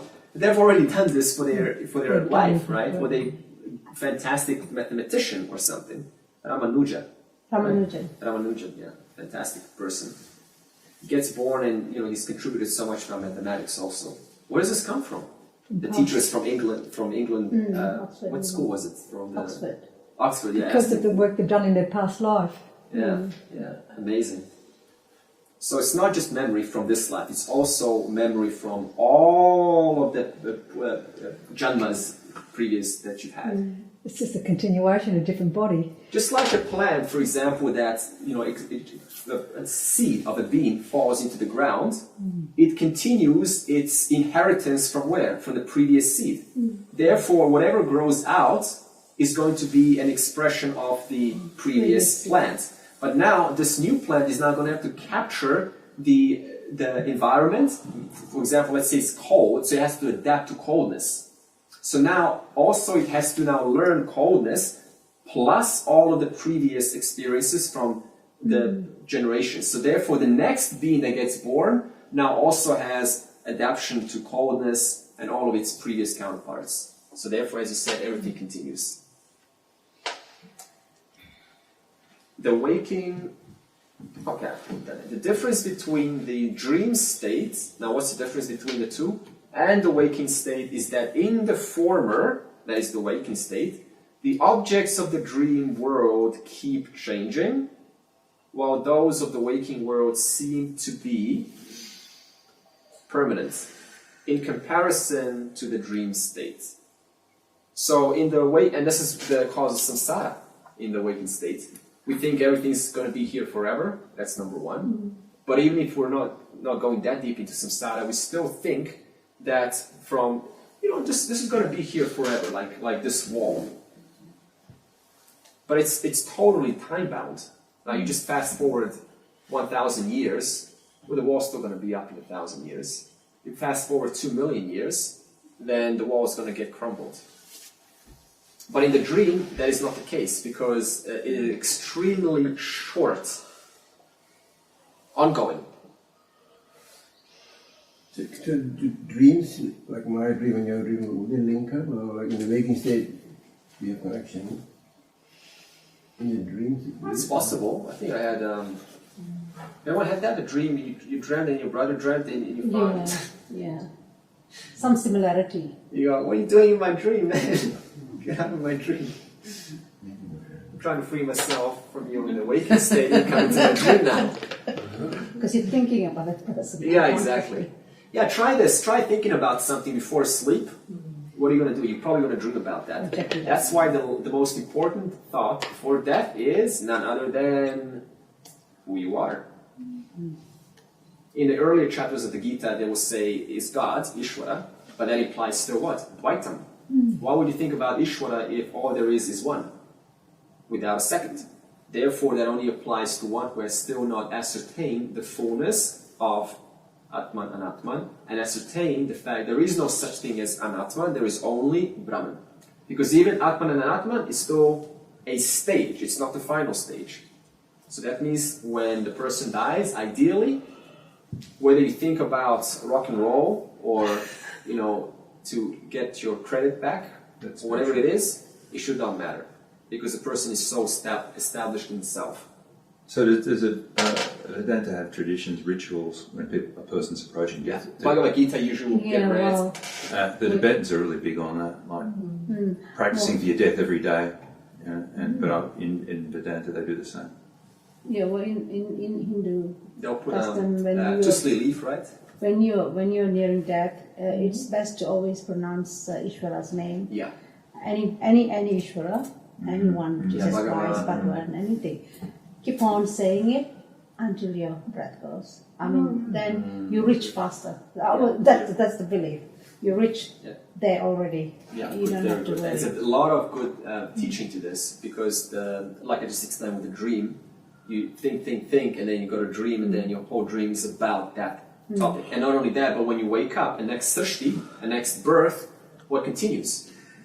The last thought from yesterday. You don't get a break. We think, I'm going to get a break for this time, right? And it feels real. It does feel very reassuring. But the reality is not what we want to believe. The reality is it continues. If I want to, think I want to get a break from my arguments with whomever it is, no, it's going to carry over next morning. So therefore, when a person is born, what stays? The arguments from the previous life. Therefore, they don't really escape anything. There's no escape out of here. It has to be done according how the Shastra lays it out. So the best thing is having you next to when we're in the deathbed. Teaching us all this thing as we're dying. And also I'll leave my order quickly now. Going. The best thing is to have your knowledge. Your permanently established knowledge of yourself. Because a person can die any moment. Anytime. Yeah, anytime. Oh, please come over, get a flight. Okay. Thus, there is a difference between the two states. However, there is consciousness is only one, and by its oneness, unchangedness, its sameness, it is able to clearly discern the difference between the two states, that is the dream and the waking. However, that consciousness witnesses both states, and it does not become divided into many. Why? What's the problem if it became divided into many? You will be like fragmented all over the place. You won't be able to put things together. You'll be like, did I dream? Did I not dream? Am I awake now? Am I dreaming now? That's not our experience. We have consistency. And this consistency is owed to that unchanging thread, like a mala that we described in the Gita. Now let's go to verse 4. I'm just going to do some commentaries. The dream state helps us to understand the unchanging nature of consciousness. Now you can see that why. The dream state helps us to understand the unchanging nature. Why? Can someone answer? Why does dream help us understand that consciousness does not change? It's not real. It's so fluid. It's not real. Dream It's is so fluid. transient. Yeah. And Okay. it vanishes. Okay. It Good. doesn't remain. Yeah. And Yeah, you but still. also the waking state, the consciousness that Su- perceives the waking subtle. state is the same as No. the consciousness that perceives the dream, the night. Excellent. Yeah, there you go, actually.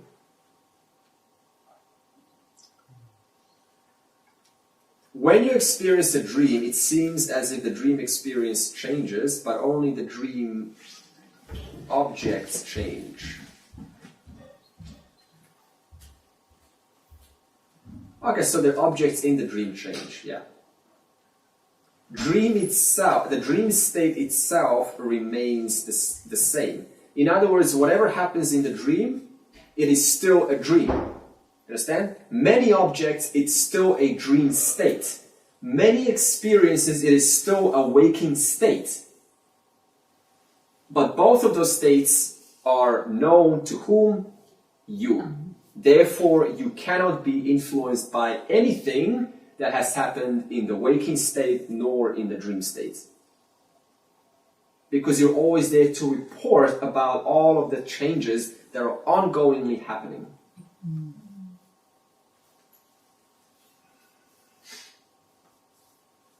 Okay. Objects are located in consciousness. Okay, we'll just make a statement. For example, everything is located in space. Everything is located in space in the same manner. Objects are located in consciousness. One more accurate way to say is it is pervaded in and through consciousness. And we'll take a break in 3 minutes.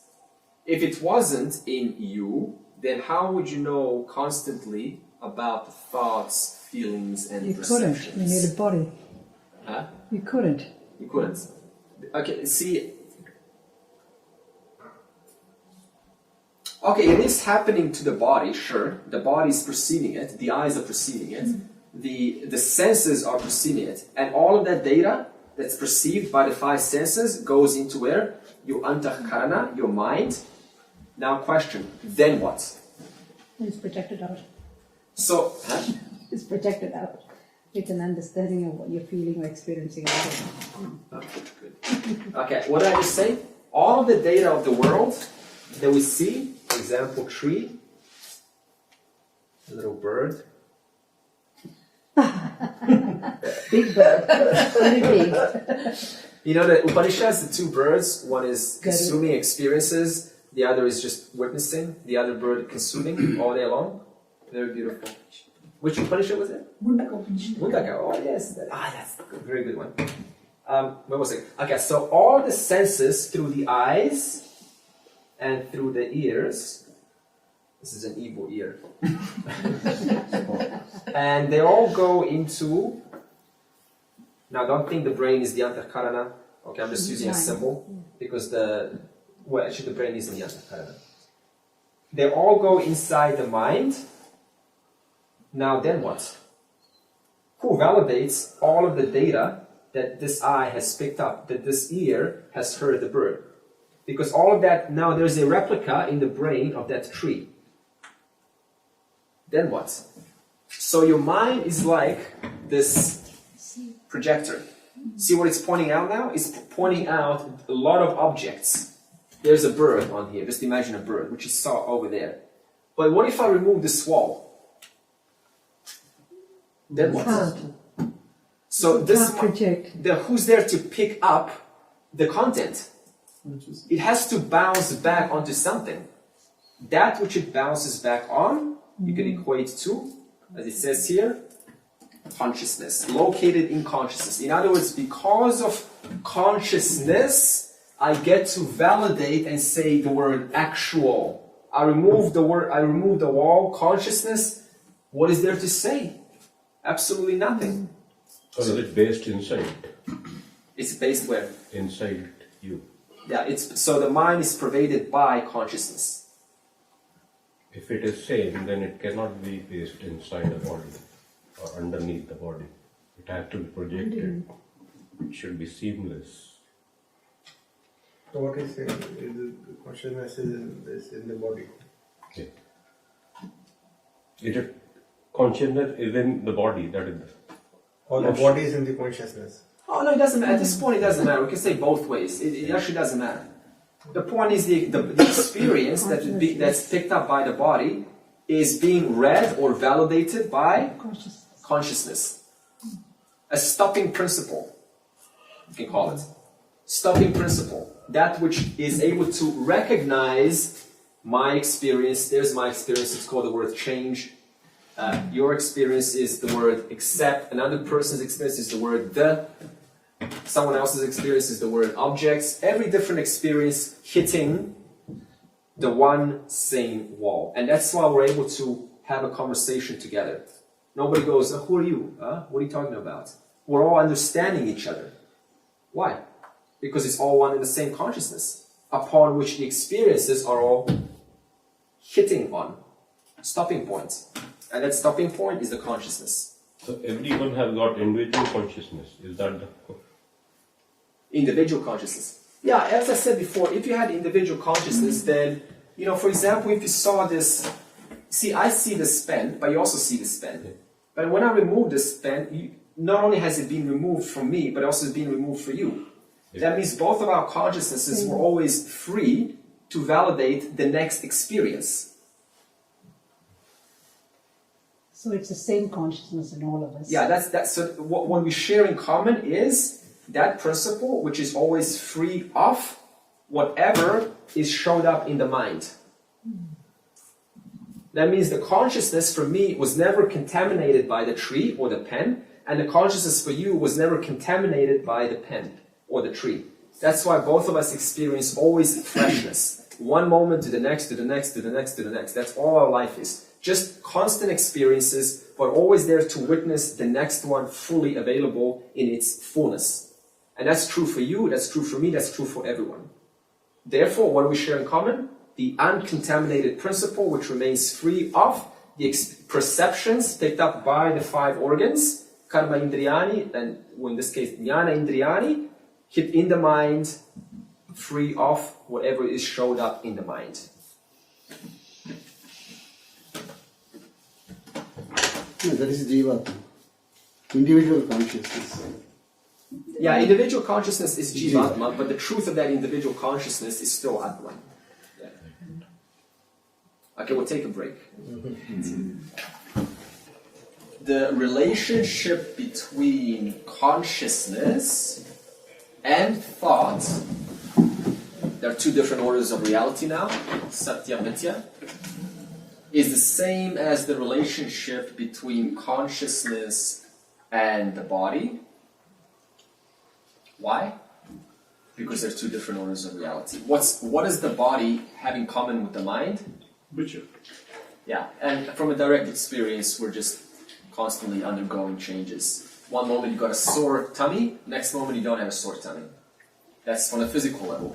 One moment I feel good for no reason, because the weather is nice maybe, and then suddenly rain comes, and then the emotion goes right along, follows its environmental factor.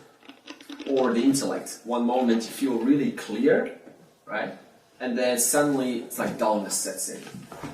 So all three levels, the physical, the emotional, and the physical, share this constant variance from different standpoints, different time factors.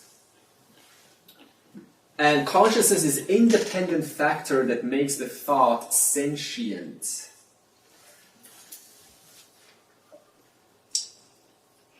It is not affected by the duration of the thought. So this is another example. You have a thought about, we'll do like a thought bubble, and then it's a memory from 5 years ago.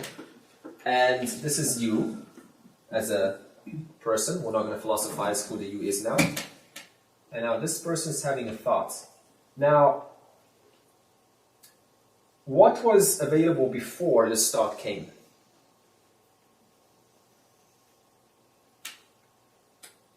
Consciousness. Yeah. That's why you say, I have a thought. So when thought comes, you sense, oh, I've got an epiphany, insight. That means what? You were already ready, you were available for the insight to arrive. And then you go, oh, insight, insight, insight, insight. 5 minutes later, insight, insight. So it's got a time duration to it. And then you go, okay, done. Oh, new insight. This means you were also available at the ending of the thought and also at the beginning of a new thought bubble, including the space, the gap between. That's why you say, now I know, and then suddenly you go, and there's a sense of time when a new thought arises. So that means you were available during the beginning of the thought, before the beginning of the thought, during the duration of the thought, the gap in between, and ready to capture the new thought. That's another attribute of consciousness.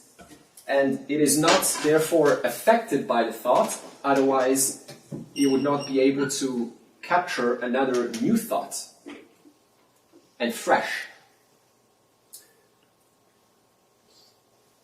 And then it remains when thought dies. That's just what we explained. The stream of our experience is a consequence. We're talking about your experience now. Continuation of your experience. Now, what is the consequence of? It's a consequence of the continual stream of thoughts arising and falling in consciousness. Think about it this way. We have a projector of the frames, like, this reel with individual frames, and every single reel is lit, pervaded by the light. Now, just one frame is seen because of the light. And you bring another frame, it's also seen because of the light. Now, when you add those series together, it gives you an impression of a continuous stream of experiences. So what we're just experiencing now is as though looking at just one frame after another frame of thoughts. One, for example, right now, thought. But it's happening so quickly that we're constantly in this wow, world, beautiful, motion, let's go dance and sing and so on. But we're actually seeing like this.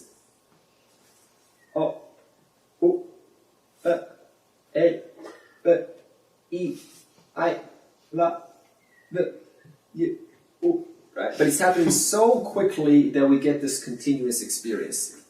This is another little glory of Maya, how it fools us. Seems to change when it... Okay, so now consciousness seems to change when confused with the thoughts it illuminates. So therefore, if that light shines through the frame, whatever the contents of the frame, if that... Okay, who's making the frame? Where's the frame happening? In your antahkarana. If the antahkarana does not have the education, then whatever happens in this antahkarana, then it's going to innocently mistaken the light, which is shining through the mind, through the frame, is the thought itself. Therefore, what happens? It identifies itself with the thought, and then I suffer. Owing to lack of education, that is, to not know that my existence is unaffected by the thoughts or the frames in the mind. If I don't know that, instantly I have no choice but to identify with the continual emotions and experiences in the antahkarana. Antahkarana also means memories. Every thought is in contact with consciousness. What does this mean? Is the light in contact with the hand? In fact, the only reason why it's in contact with the hand, why do I say this? Because in actual reality, this is Tatastha Lakshana. In reality, it pervades in and through. So I can only use limited mithya examples. It seems to be in contact with the hand. Why? It's only in the presence of the light that the hand is known. So therefore, every thought, as though, seems to be in contact with consciousness, but in actuality, consciousness is not in contact with any thought or experience. Is the rope snake, is the rope in contact with the... No, is the snake in contact with the rope? Superimpose. Yes, it is. But is the rope in contact with the snake? No. No, because the rope is a totally different order of reality. The rope has nothing to do with the snake. It's only to my avidya that I see the snake. So the snake is actually not there. So the snake is depending upon the substratum, the rope, but the rope has nothing to do with my own lack of education, causing me to see that which is not, i.e. definition of Maya. Therefore I superimpose something that looks similar, called a snake. Another way to explain this is to use this classical, I got this from the Ganga, from Rishikesh, near the Dayananda. Actually, it was the Dayananda ashram. The kid was selling me this for 10 rupees, but I found them everywhere, thrown in the rivers. Get them. They asked for money for everything. Okay, so is the pot, the Nama Rupa, this is a name and form, is this in contact with the clay? Yes. Absolutely, because without the clay, there is no pot. But is the clay in contact with the Namarupa? No, why not? Because from the aspect of the clay, what pot are you talking about? Doesn't care. You understand? The pot depends on the clay. I can turn this into a fork or a tree, but the tree is still made up of the same one clay. Therefore, wherever there is form, that's exactly where there is satyam. That's exactly where there is the substance which inheres that form. That's why he said space is like a substance. There is that substance which inheres the form, and because of that substance, I get to say pot is. Without the clay, I cannot say that. Therefore, the pot is in contact with the cause, that which it depends on, but that which it depends on is completely free on the form. That it assumes. Why do I say the word assumes? Because it assumes it from what angle? From the angle of mithya. From the angle of satyam, from the standpoint of the clay, there's only what? There's only clay. If you were to put yourself inside this clay, could you say this is a pot? No. Another example, suppose that you were like a little particle of this clay.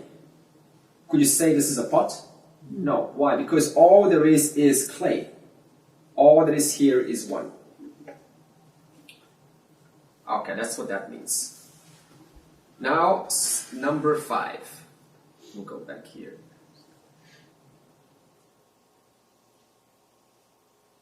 Isn't consciousness beyond thought? I thought consciousness was beyond thought. Yes, it is. Just like this clay is beyond this pot. What do I mean when I say it's beyond, or it transcends this nama rupa called pot? It means it's not limited to.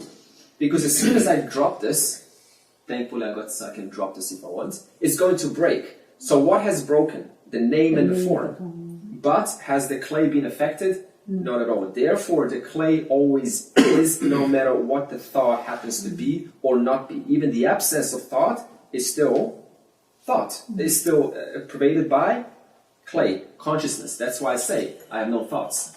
I'm mindless. I'm clueless. Limitless. Huh? Limitless. Yeah, limitless, ananda. Yeah. And when you use the word limitless, that example of no word can limit the piece of paper. It's only because of that piece of paper that the word gets to say, I am, or you are, because it's relying on a limitless substratum. So we're on verse 5. Dream state, done. Deep sleep, okay.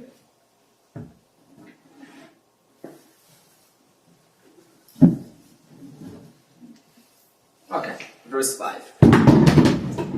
For a person awakened from deep sleep, the ignorance of deep sleep is known in the form of, you said it yourself, memory. This memory is that of the object, ignorance, experienced during deep sleep. Therefore, the consciousness alone illumined the ignorance in deep sleep. Okay. So, ignorance. Okay, here the word object is anything that is known to the subject, anything that is known to you. So, during deep sleep, when I say deep sleep, I mean what? Nothing. There's nothing to say about deep sleep. Do I have any experience during deep sleep? No. All I know is it's deep. All I know is it's nothing. All I know is it's refreshing, blissful, happy. The word blissful means as in, it's not, I'm not talking about the usual word of bliss. It's very hard to describe the bliss of deep sleep. It doesn't relate to the bliss of waking state at all. But we can only describe it as, I'm just happy, I'm fine. I'm free of all my problems. There's no issues there. And that, what I just said, is another object. It's another thought bubble. If And then- it wasn't for the existence of our knowledge of time, you would have no knowledge of deep sleep at all. No memory of deep sleep. There's nothing there. It's only because you can see a time gap where you don't remember anything that you actually infer that you're in deep sleep. But even that is consciousness that's illuminating that, isn't it? But that's what I'm saying. It's not but time. the only way you can have any conception of deep sleep Yeah. is by looking at a time frame when you weren't there. But there's no time frame. You can't How have could the you know time that? frame. Okay, that is one way to look at it, but that is not how we say we had deep sleep. You don't go, I had deep sleep because I slept. I slept. We don't do it by inference. We don't say, based on my 12 o'clock and 6 o'clock waking up, based on that information, I say I slept. We don't do that. Or how else could you know that? How can you know nothing? Yeah, How can you there know, is. how can you know nothing? Because that's when you. Yeah, well, the nothing is still something. It's Yeah. ignorance. That's what I'm It's a and that's thing. where it says object. Ignorance is a thing. It's an object. It's a maya object. Yeah, And excellent. we were observant of ignorance during that time. Yeah. And you can only say it, of course, after deep sleep is over. Yeah. So think about it this way. To remember something is to say that I experienced it. I think we'll use an example here, actually. James is going to use a... If you were in a room with no windows, and you went to go to sleep, and you went through your dreaming, and then you woke up at some point, how would you know the difference between when you were dreaming and when you were in deep sleep? I think you still know. It's just that if you're in a room with like that, you're just not unsure of the time how long it was. That's my point. You're unsure of the time of how, but you still know that you were asleep for some time. Yeah, and that time's going to be subjective anyway. Yeah, So it will seem like time, but it's subjective. yeah. Yeah, no Right. one can put a time frame to it. Yeah. but, time but frame. you see, when you get up in the morning, if you have been meditating long, you can see when you're sleeping, you can see your mind, how it collapses. If you do proper meditation, you will see in the night when you sleep. You go to the bed, just relax, and then what will happen? Your body, which is waking state, suddenly will be very quiet. Then what will happen? Suddenly you will see all the thoughts coming up. Then all the thoughts will sink. It happens to everybody, every individual, because we don't register it. Yeah, so who's seeing? Who's the person Yeah, seeing? yeah, That's It's the consciousness. Yeah. Is the no, that's the trick part here. When all the objects that you know in the waking state and also in the dream state, they all disappear completely. So in the deep sleep, there is no objects there. Yeah, No. there's no Yeah, time there's also. No time, no objects, nothing is there. Then there's nothing that when the body wakes up in the morning, when you get up, the moment you get up in the morning, before the mind is formed, your body wakes up first, and then the mind is formed. Before the body when suddenly the body wakes up, what it notices is that everything is very, very calm, and that's why it says I had a very good sleep. It's not because that It's a very fresh memory. It's a sleep Yeah. wake state and then a wake state. So that sleep wake state is what tells you calm. Your body is calm. the thing is, that the real thing about Advaita is that, you infer that in the deep sleep state there is consciousness. You say that in the deep sleep consciousness is present in all the three states. But only, this is how they say that enlightened person can know that consciousness is without objects. Most of us we know consciousness with objects. Yeah. We identified with objects. So only a person who is enlightened will tell you that there is consciousness without objects.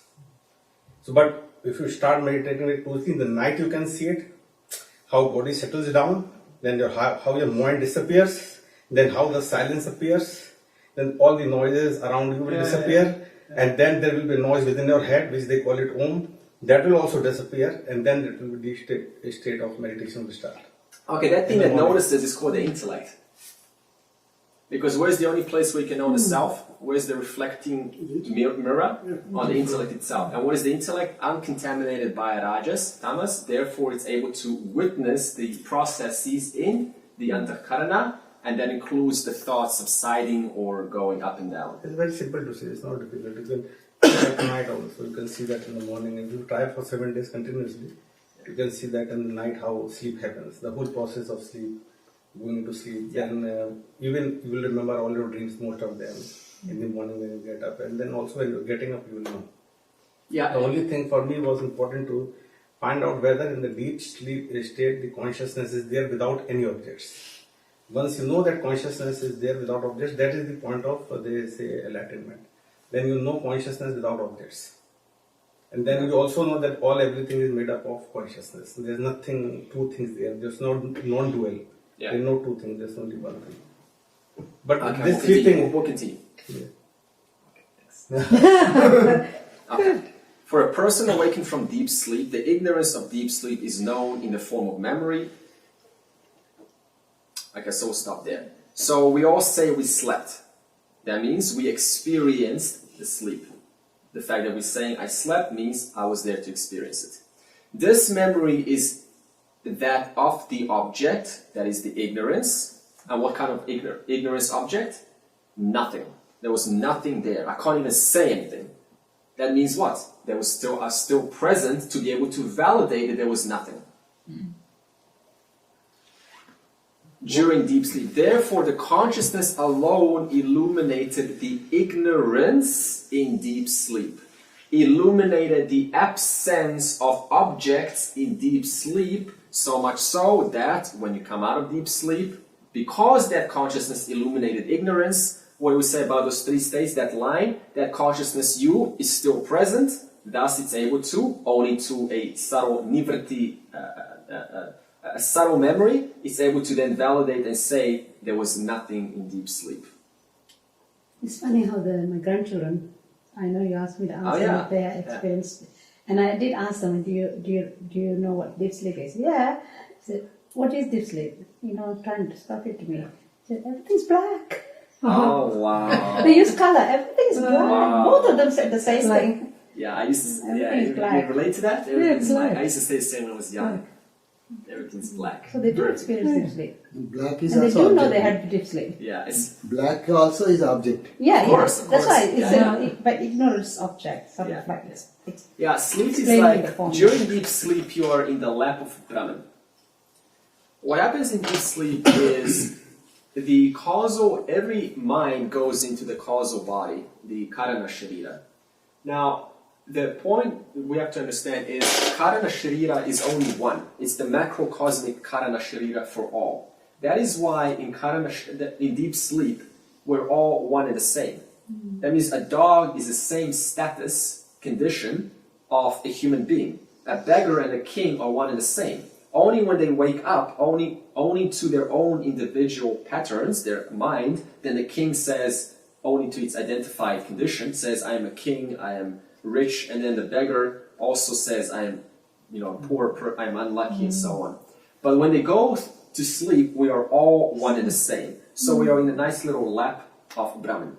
Now, why do we not know about deep sleep? It's because, only to our samskaras, they cover our vision. That means the vision of the self is covered by pure tama guna.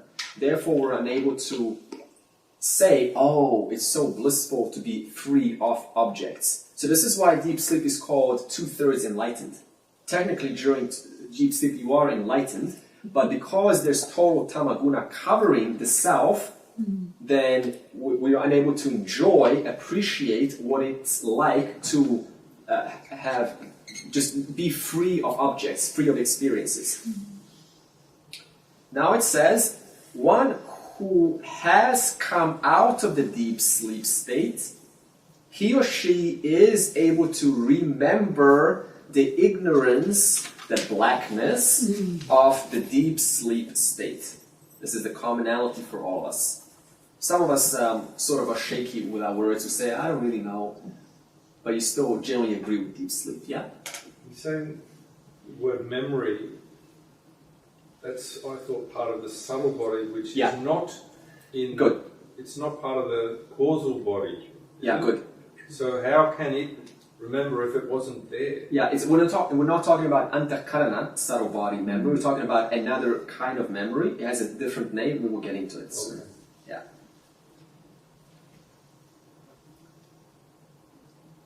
Okay. This memory is that of experience of the object called ignorance. So everything is an object, including ignorance. What is an object? Anything other than the subject. How is an object validated? By the presence of the subject.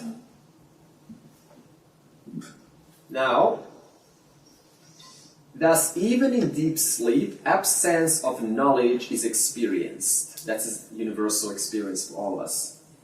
Does anyone experience a movie in deep sleep? If you said yes, you would be referring to what? Dream state. Dream state. Yeah.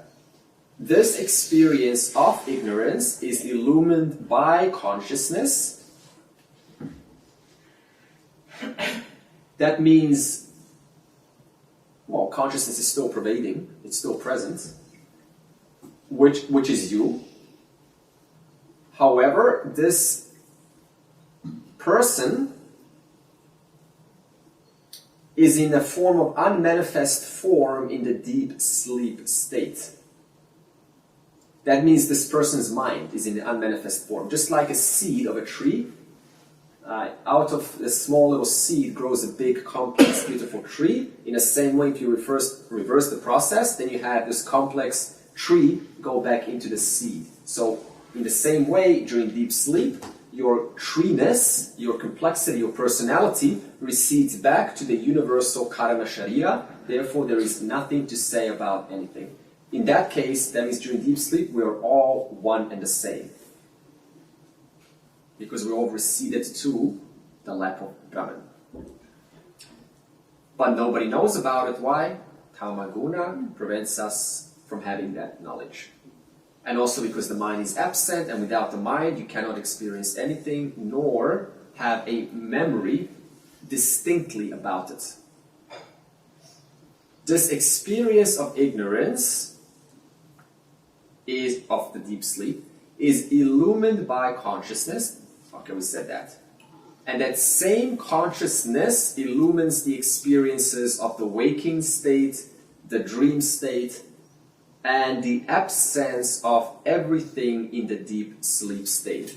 So all we're now saying is that the consciousness is there. Okay. All we're now saying is we have defined 3 states here.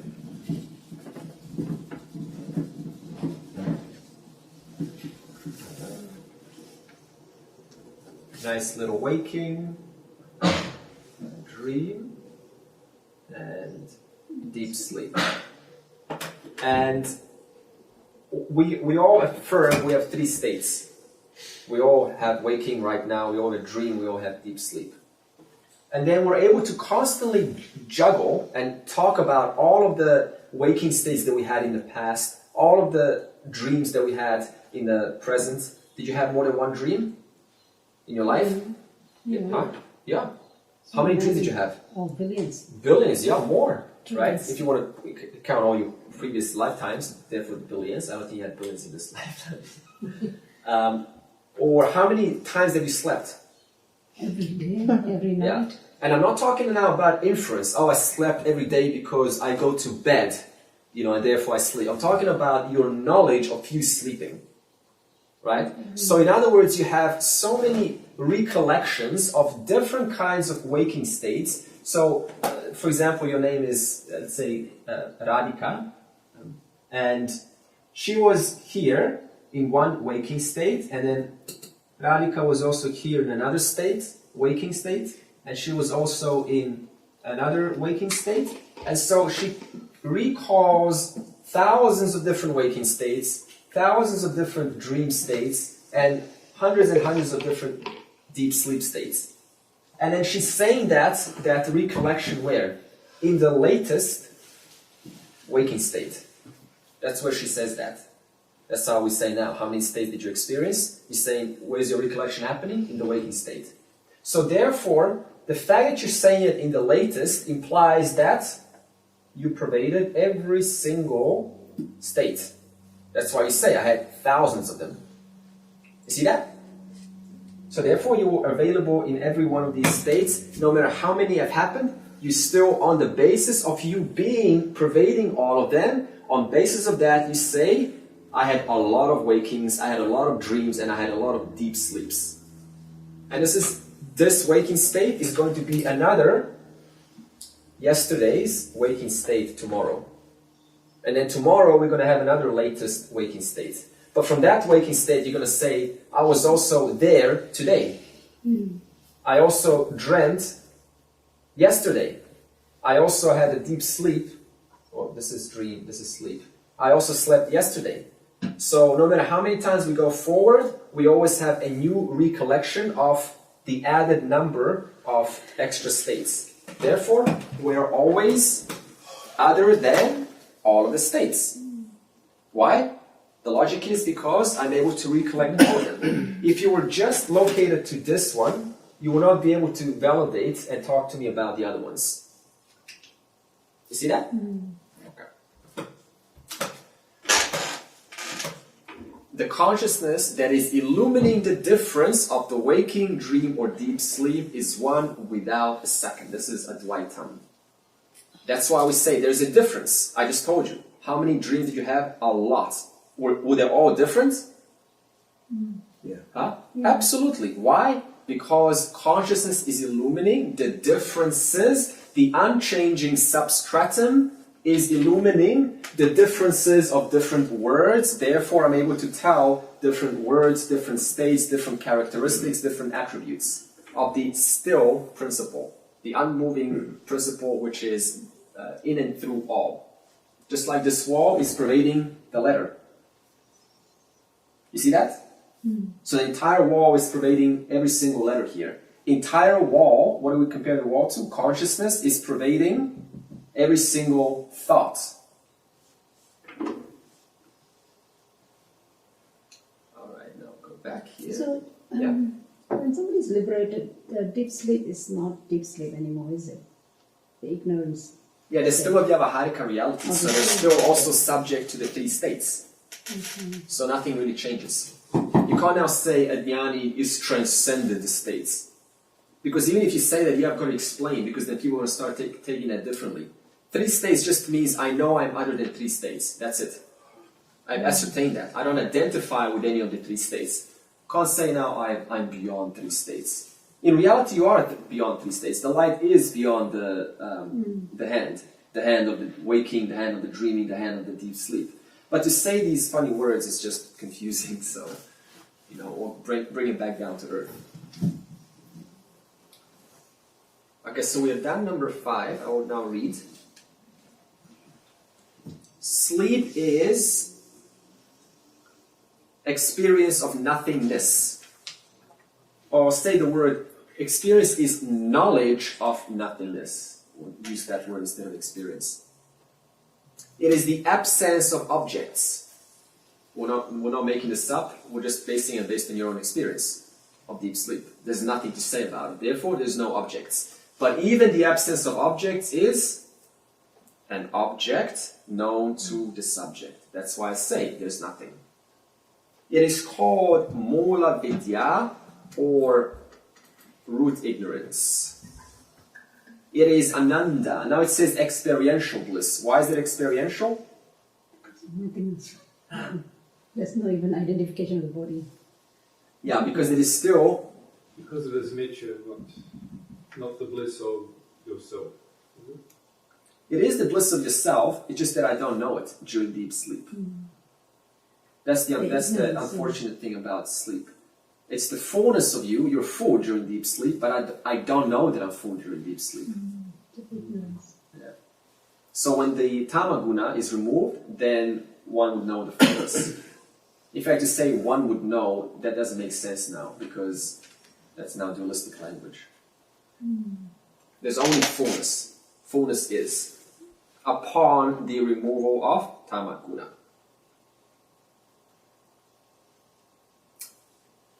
Okay.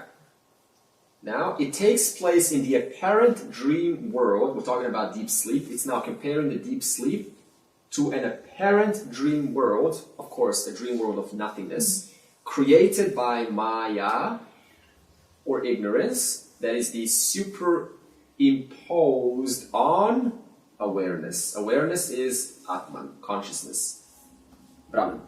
So in other words, during deep sleep, Maya is still operating. How is it operating? By projecting tamaguna. So therefore there is pure consciousness, but it is seemingly superimposed on by tamaguna. Therefore consciousness does not know itself. It takes place in the causal body, karana sharira. In the state, there is a subtle, non-dual thought. It's a technical name, we'll call it abhava vritti, but it's not a thought of the mind. So we can't now say it's a thought of sukshma sharira. It is just too subtle. It's like a thought. How do you explain this now? You're going to say, what do you mean a thought? Because when we think thoughts, we only think about our minds, right? How do you explain a thought that is beyond the mind? Very easy. What makes you do what you do? What instigates your thoughts? Oh, I don't know. I just sort of act innocently. What is that? Karana sharira. Where is your personality? Why are people different? What causes that?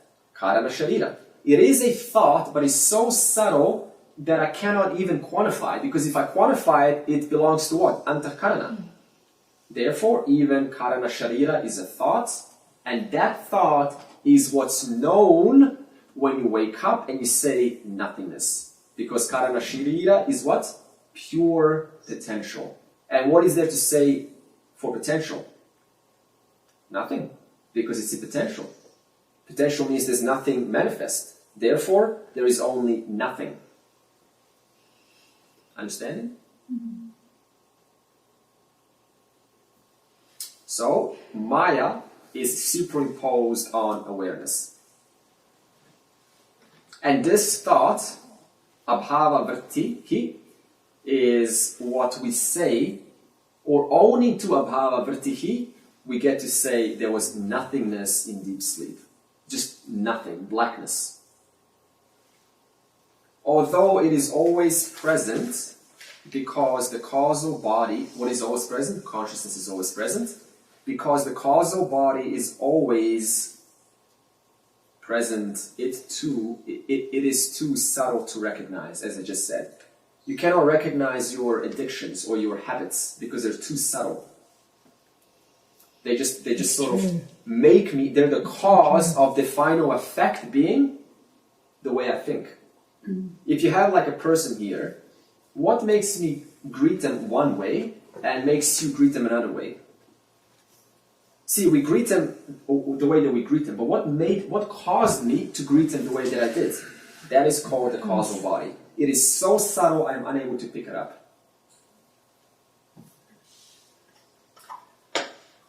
Okay, only after waking up it is inferred.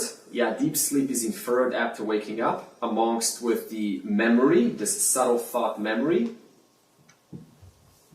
It seems as if there is no experience in deep sleep, but we have a word for sleep. Therefore, deep sleep is also an experience. Why is deep sleep an experience? It's part of sleep. Huh? It's part of sleep. It's known to you. Yeah. Deep sleep is known to you. Anything that is known to you is an experience. You say sleep is what? Nothingness. Just happiness, nothingness, bliss, darkness, ignorance, absence. Therefore, it is another experience of ignorance. We only invent words to describe experienced objects. That's why we have the word deep sleep. Did you ever notice that? You don't say a word unless it exists. So why do we say deep sleep? Because we know about deep sleep. How is that possible when my body is not in deep sleep? Because I pervaded it. I pervaded myself. I was always there. Vasanas, which come from previous lives, is expressed in a subtle body, isn't it? It's they're stored in the vasanas, yes, or the samskaras, which are in the macrocosmic causal body, assigned just to you. Okay, but felt or expressed in the subtle. Absolutely. So they kind of like drip down. Okay. Can you just remind me, samskara as opposed to vasanas? Okay, good question. So samskaras is a theme of vasanas. So for example, I have a vasana for shaking hand like this, right?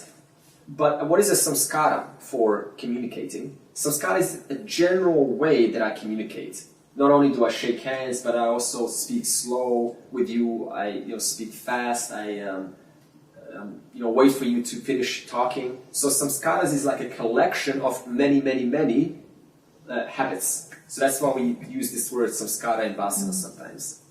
Vasana can be a little bit more specific. Samskara is a little bit more broad. But generally, same meaning. Same, absolutely the same. Okay. Thank you. Okay, experience is conscious. Okay, what is experience? Knowledge Consciousness and consciousness. plus a thought. Thoughts. When you wake up, what do you say? I slept. So that means consciousness and referring to a thought. The thought that was experienced. Therefore, I consciousness plus thought equals I experienced sleep. I experienced a dream. In other words, in deep sleep, you experience yourself in the form of an extremely subtle, sentient thought. Extremely subtle. And this subtleness, when it says here you experience yourself, what am I talking about? Consciousness. But only to Maya, that's how fantastic Maya is, it's able to apparently cover consciousness. Only to Maya, it apparently turns consciousness into a subtle thought. Yeah. And this is called, the technical name is prajna, or prajna jiva, the sleeper. Okay, now we'll do some logic. Waking state knowledge of sleep is indirect knowledge, a memory. So in other words, waking state knowledge of sleep is indirect knowledge. Why? You still have knowledge of deep sleep, but it's not direct. Why? Because you're not in deep sleep. You're out of deep sleep, but you still have knowledge of deep sleep. You understand? So it is knowledge, but it's not direct, because you're not speaking of that from deep sleep. You're speaking that from outside of deep sleep. So therefore, waking state knowledge is sleep. Of sleep is indirect knowledge, a memory. For example, when I am in America, right now we're all in America, I have direct knowledge of what? America. But when I am in India, my knowledge of America becomes indirect. That means I'm no longer in America, but still my knowledge that I was in America is still true, but it's no longer direct. It's indirect knowledge, but it is still knowledge nevertheless. So therefore, we can compare now America to deep sleep. That means and India, because Americans, they like to go there. And India is waking, so rajasic, also tamasic now. And from India, I say, America, I was in America. Now that's true. but that implies that I was there, indeed. To say I was in America, even if it's indirect, implies I was in America. So in the same way, you have memory of sleep in the waking state because you had direct experience in the deep sleep state, just like you had direct experience in America. And because of that experience, because I was there, then when I come out of America into India, then I say I had American experience, I had deep sleep experience. In the same way, we say, I have deep sleep. So this knowledge of sleep is indirect. All right. Number 6.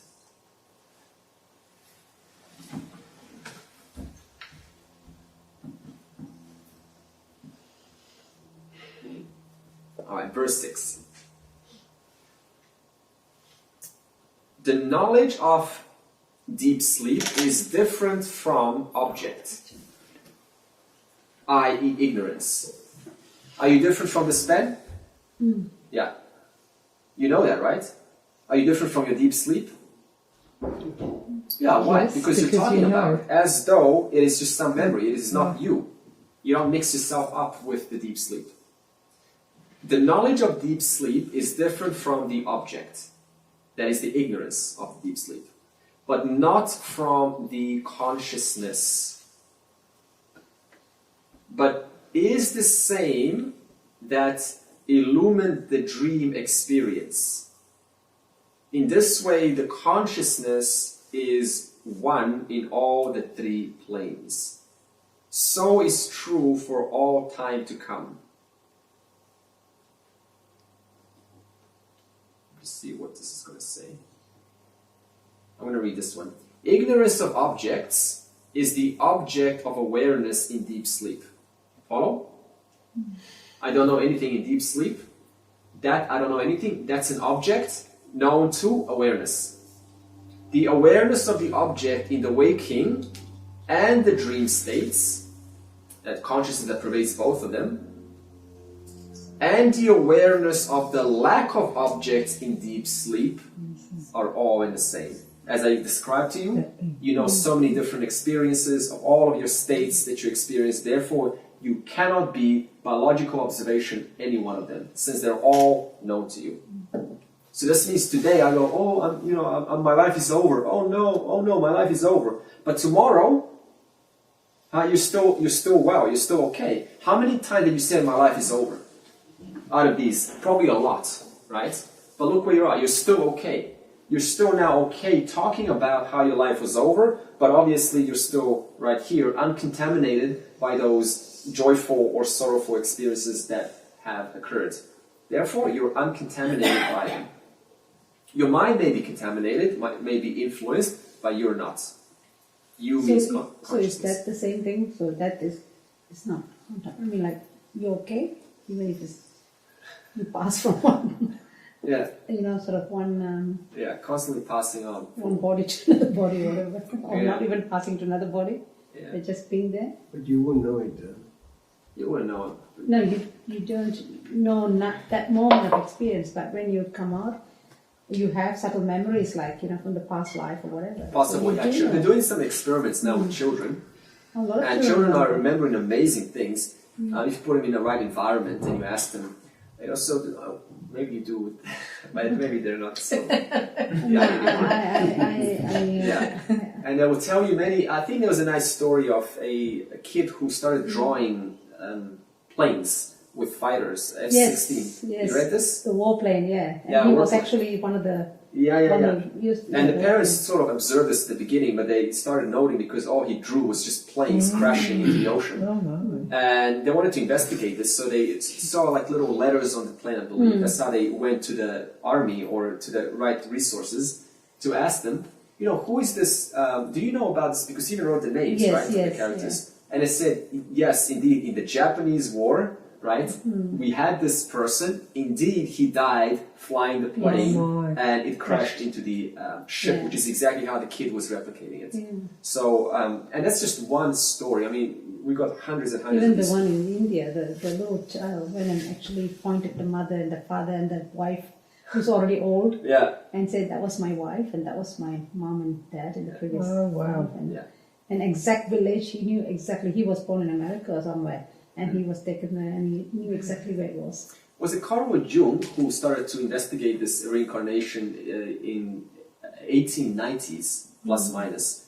However, what happened when Einstein came along into the scene around 1914, then the whole eye turned back away from what Carl Jung was doing, because he was one of the few Westerners who was bringing this to investigation, and it just sort of came out of view. And then, during that period of Einstein age, it just sort of just flew away. No one even took note of this reincarnation. But Carl Jung also did a lot of analysis of children, I believe, of past life experiences. Yeah. So we can't just discard this, and say, oh, it's just Hindu stuff, or it doesn't work like that. You need to look at it objectively, rationally, and then account for how is it that we have hundreds and hundreds of experiences of children who are able to discern. I remember this, so they're just good at a skill automatically, even though their parents don't share any of those skills themselves. How do you account for all this? Even ordinarily, if we meet someone, Yeah. why do we feel we've seen them before? We Yeah. have something about them. Yeah. We tend to be attracted to that particular person for some reason. Yeah, exactly. So there must be something. And we don't know why, or even like true. teaching of particular kind. Like, why do you just jump into one and you just don't want to? You just turned off by something else. Why? You never heard It's a continuation of something. like no reference points to any of it, and then suddenly you just seem to know. There's this kind of strange knowledge about it. Yeah. So that's the vasana. That's the subtle thoughts or samskara that's unable to be picked up. So we sort of just go, I don't really know why I am interested, but I just am interested. Samsara is different to samskara? Samsara is taking the world to be real, and therefore giving it credit. Okay. Two different. Oh, she's learning Sanskrit, that's why she's asking words. Yeah. My goodness, it's 5:10. Okay. So we stop at verse. Before I close, I want to see where we are, and then 6. yeah. So we've done 6. So I haven't read 6 yet. 7. Okay, let's read 6. Okay, we've read that. So we'll just continue at the bottom. That knowledge of ignorance in deep sleep state is different from the object, i.e. the ignorance. No. The knowledge of ignorance in the deep sleep state is different from the object. Okay. Remove the word. Oh, different from the ignorance, but not from itself. What is itself referring to? Consciousness itself. Yeah. As we saw in the dream state, the knowledge aspect does not change. As I described back on the board, you know about all these deep sleeps and you're still fully alert and aware to describe them. Thus, in all of the 3 planes of consciousness, all the 3 states of consciousness, the consciousness remains one and the same. It's referring to, it's saying you remain one and the same. When I say you, I'm talking about myself. When I say myself, I'm talking about you, one and the same. And even to say you and myself is also already tricky on the Dvaita, because it already establishes separation. So that's the limitation of our words. There's only Brahman. Thus, in all the 3 planes of consciousness, the consciousness remains one and the same. The illuminator of the knowledge and the ignorance. That means the illuminator of the ignorance remains the same. The illuminator of knowledge remains the same. The illuminator of filling the blanks remains the same. The illuminator of 10 years ago remains the same. The illuminator of so on remains the same. In the same way, consciousness also does not change with time. It is other than time. Why? I apply logic on this. Time is called limitation. Yeah, and also because I'm constantly able to tell time. See, to tell time, now, there's a sense of time. But the fact that there is a sense of time, that means what? I have to be other than the time to report there's a sense of time. That means I cannot be influenced by time to talk about time. Why? Because time is known to me, therefore I cannot be time. And I validate time how? Because I am unmoving, and time is what? Anything but unmoving. It is constantly changing. Just like in a train, you go, go, go.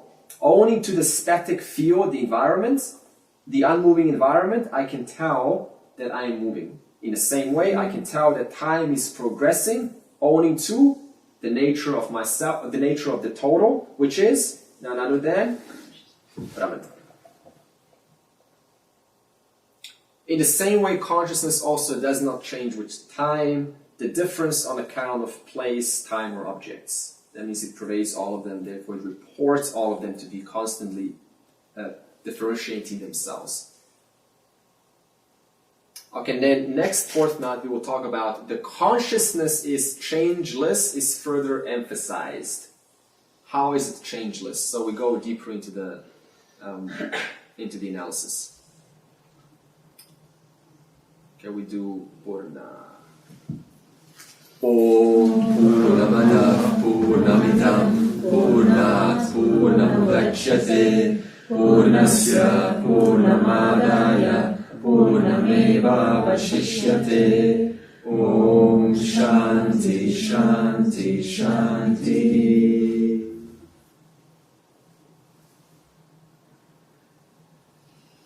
In other words, the prayer in one summary says, the pot is the whole, the clay is the whole.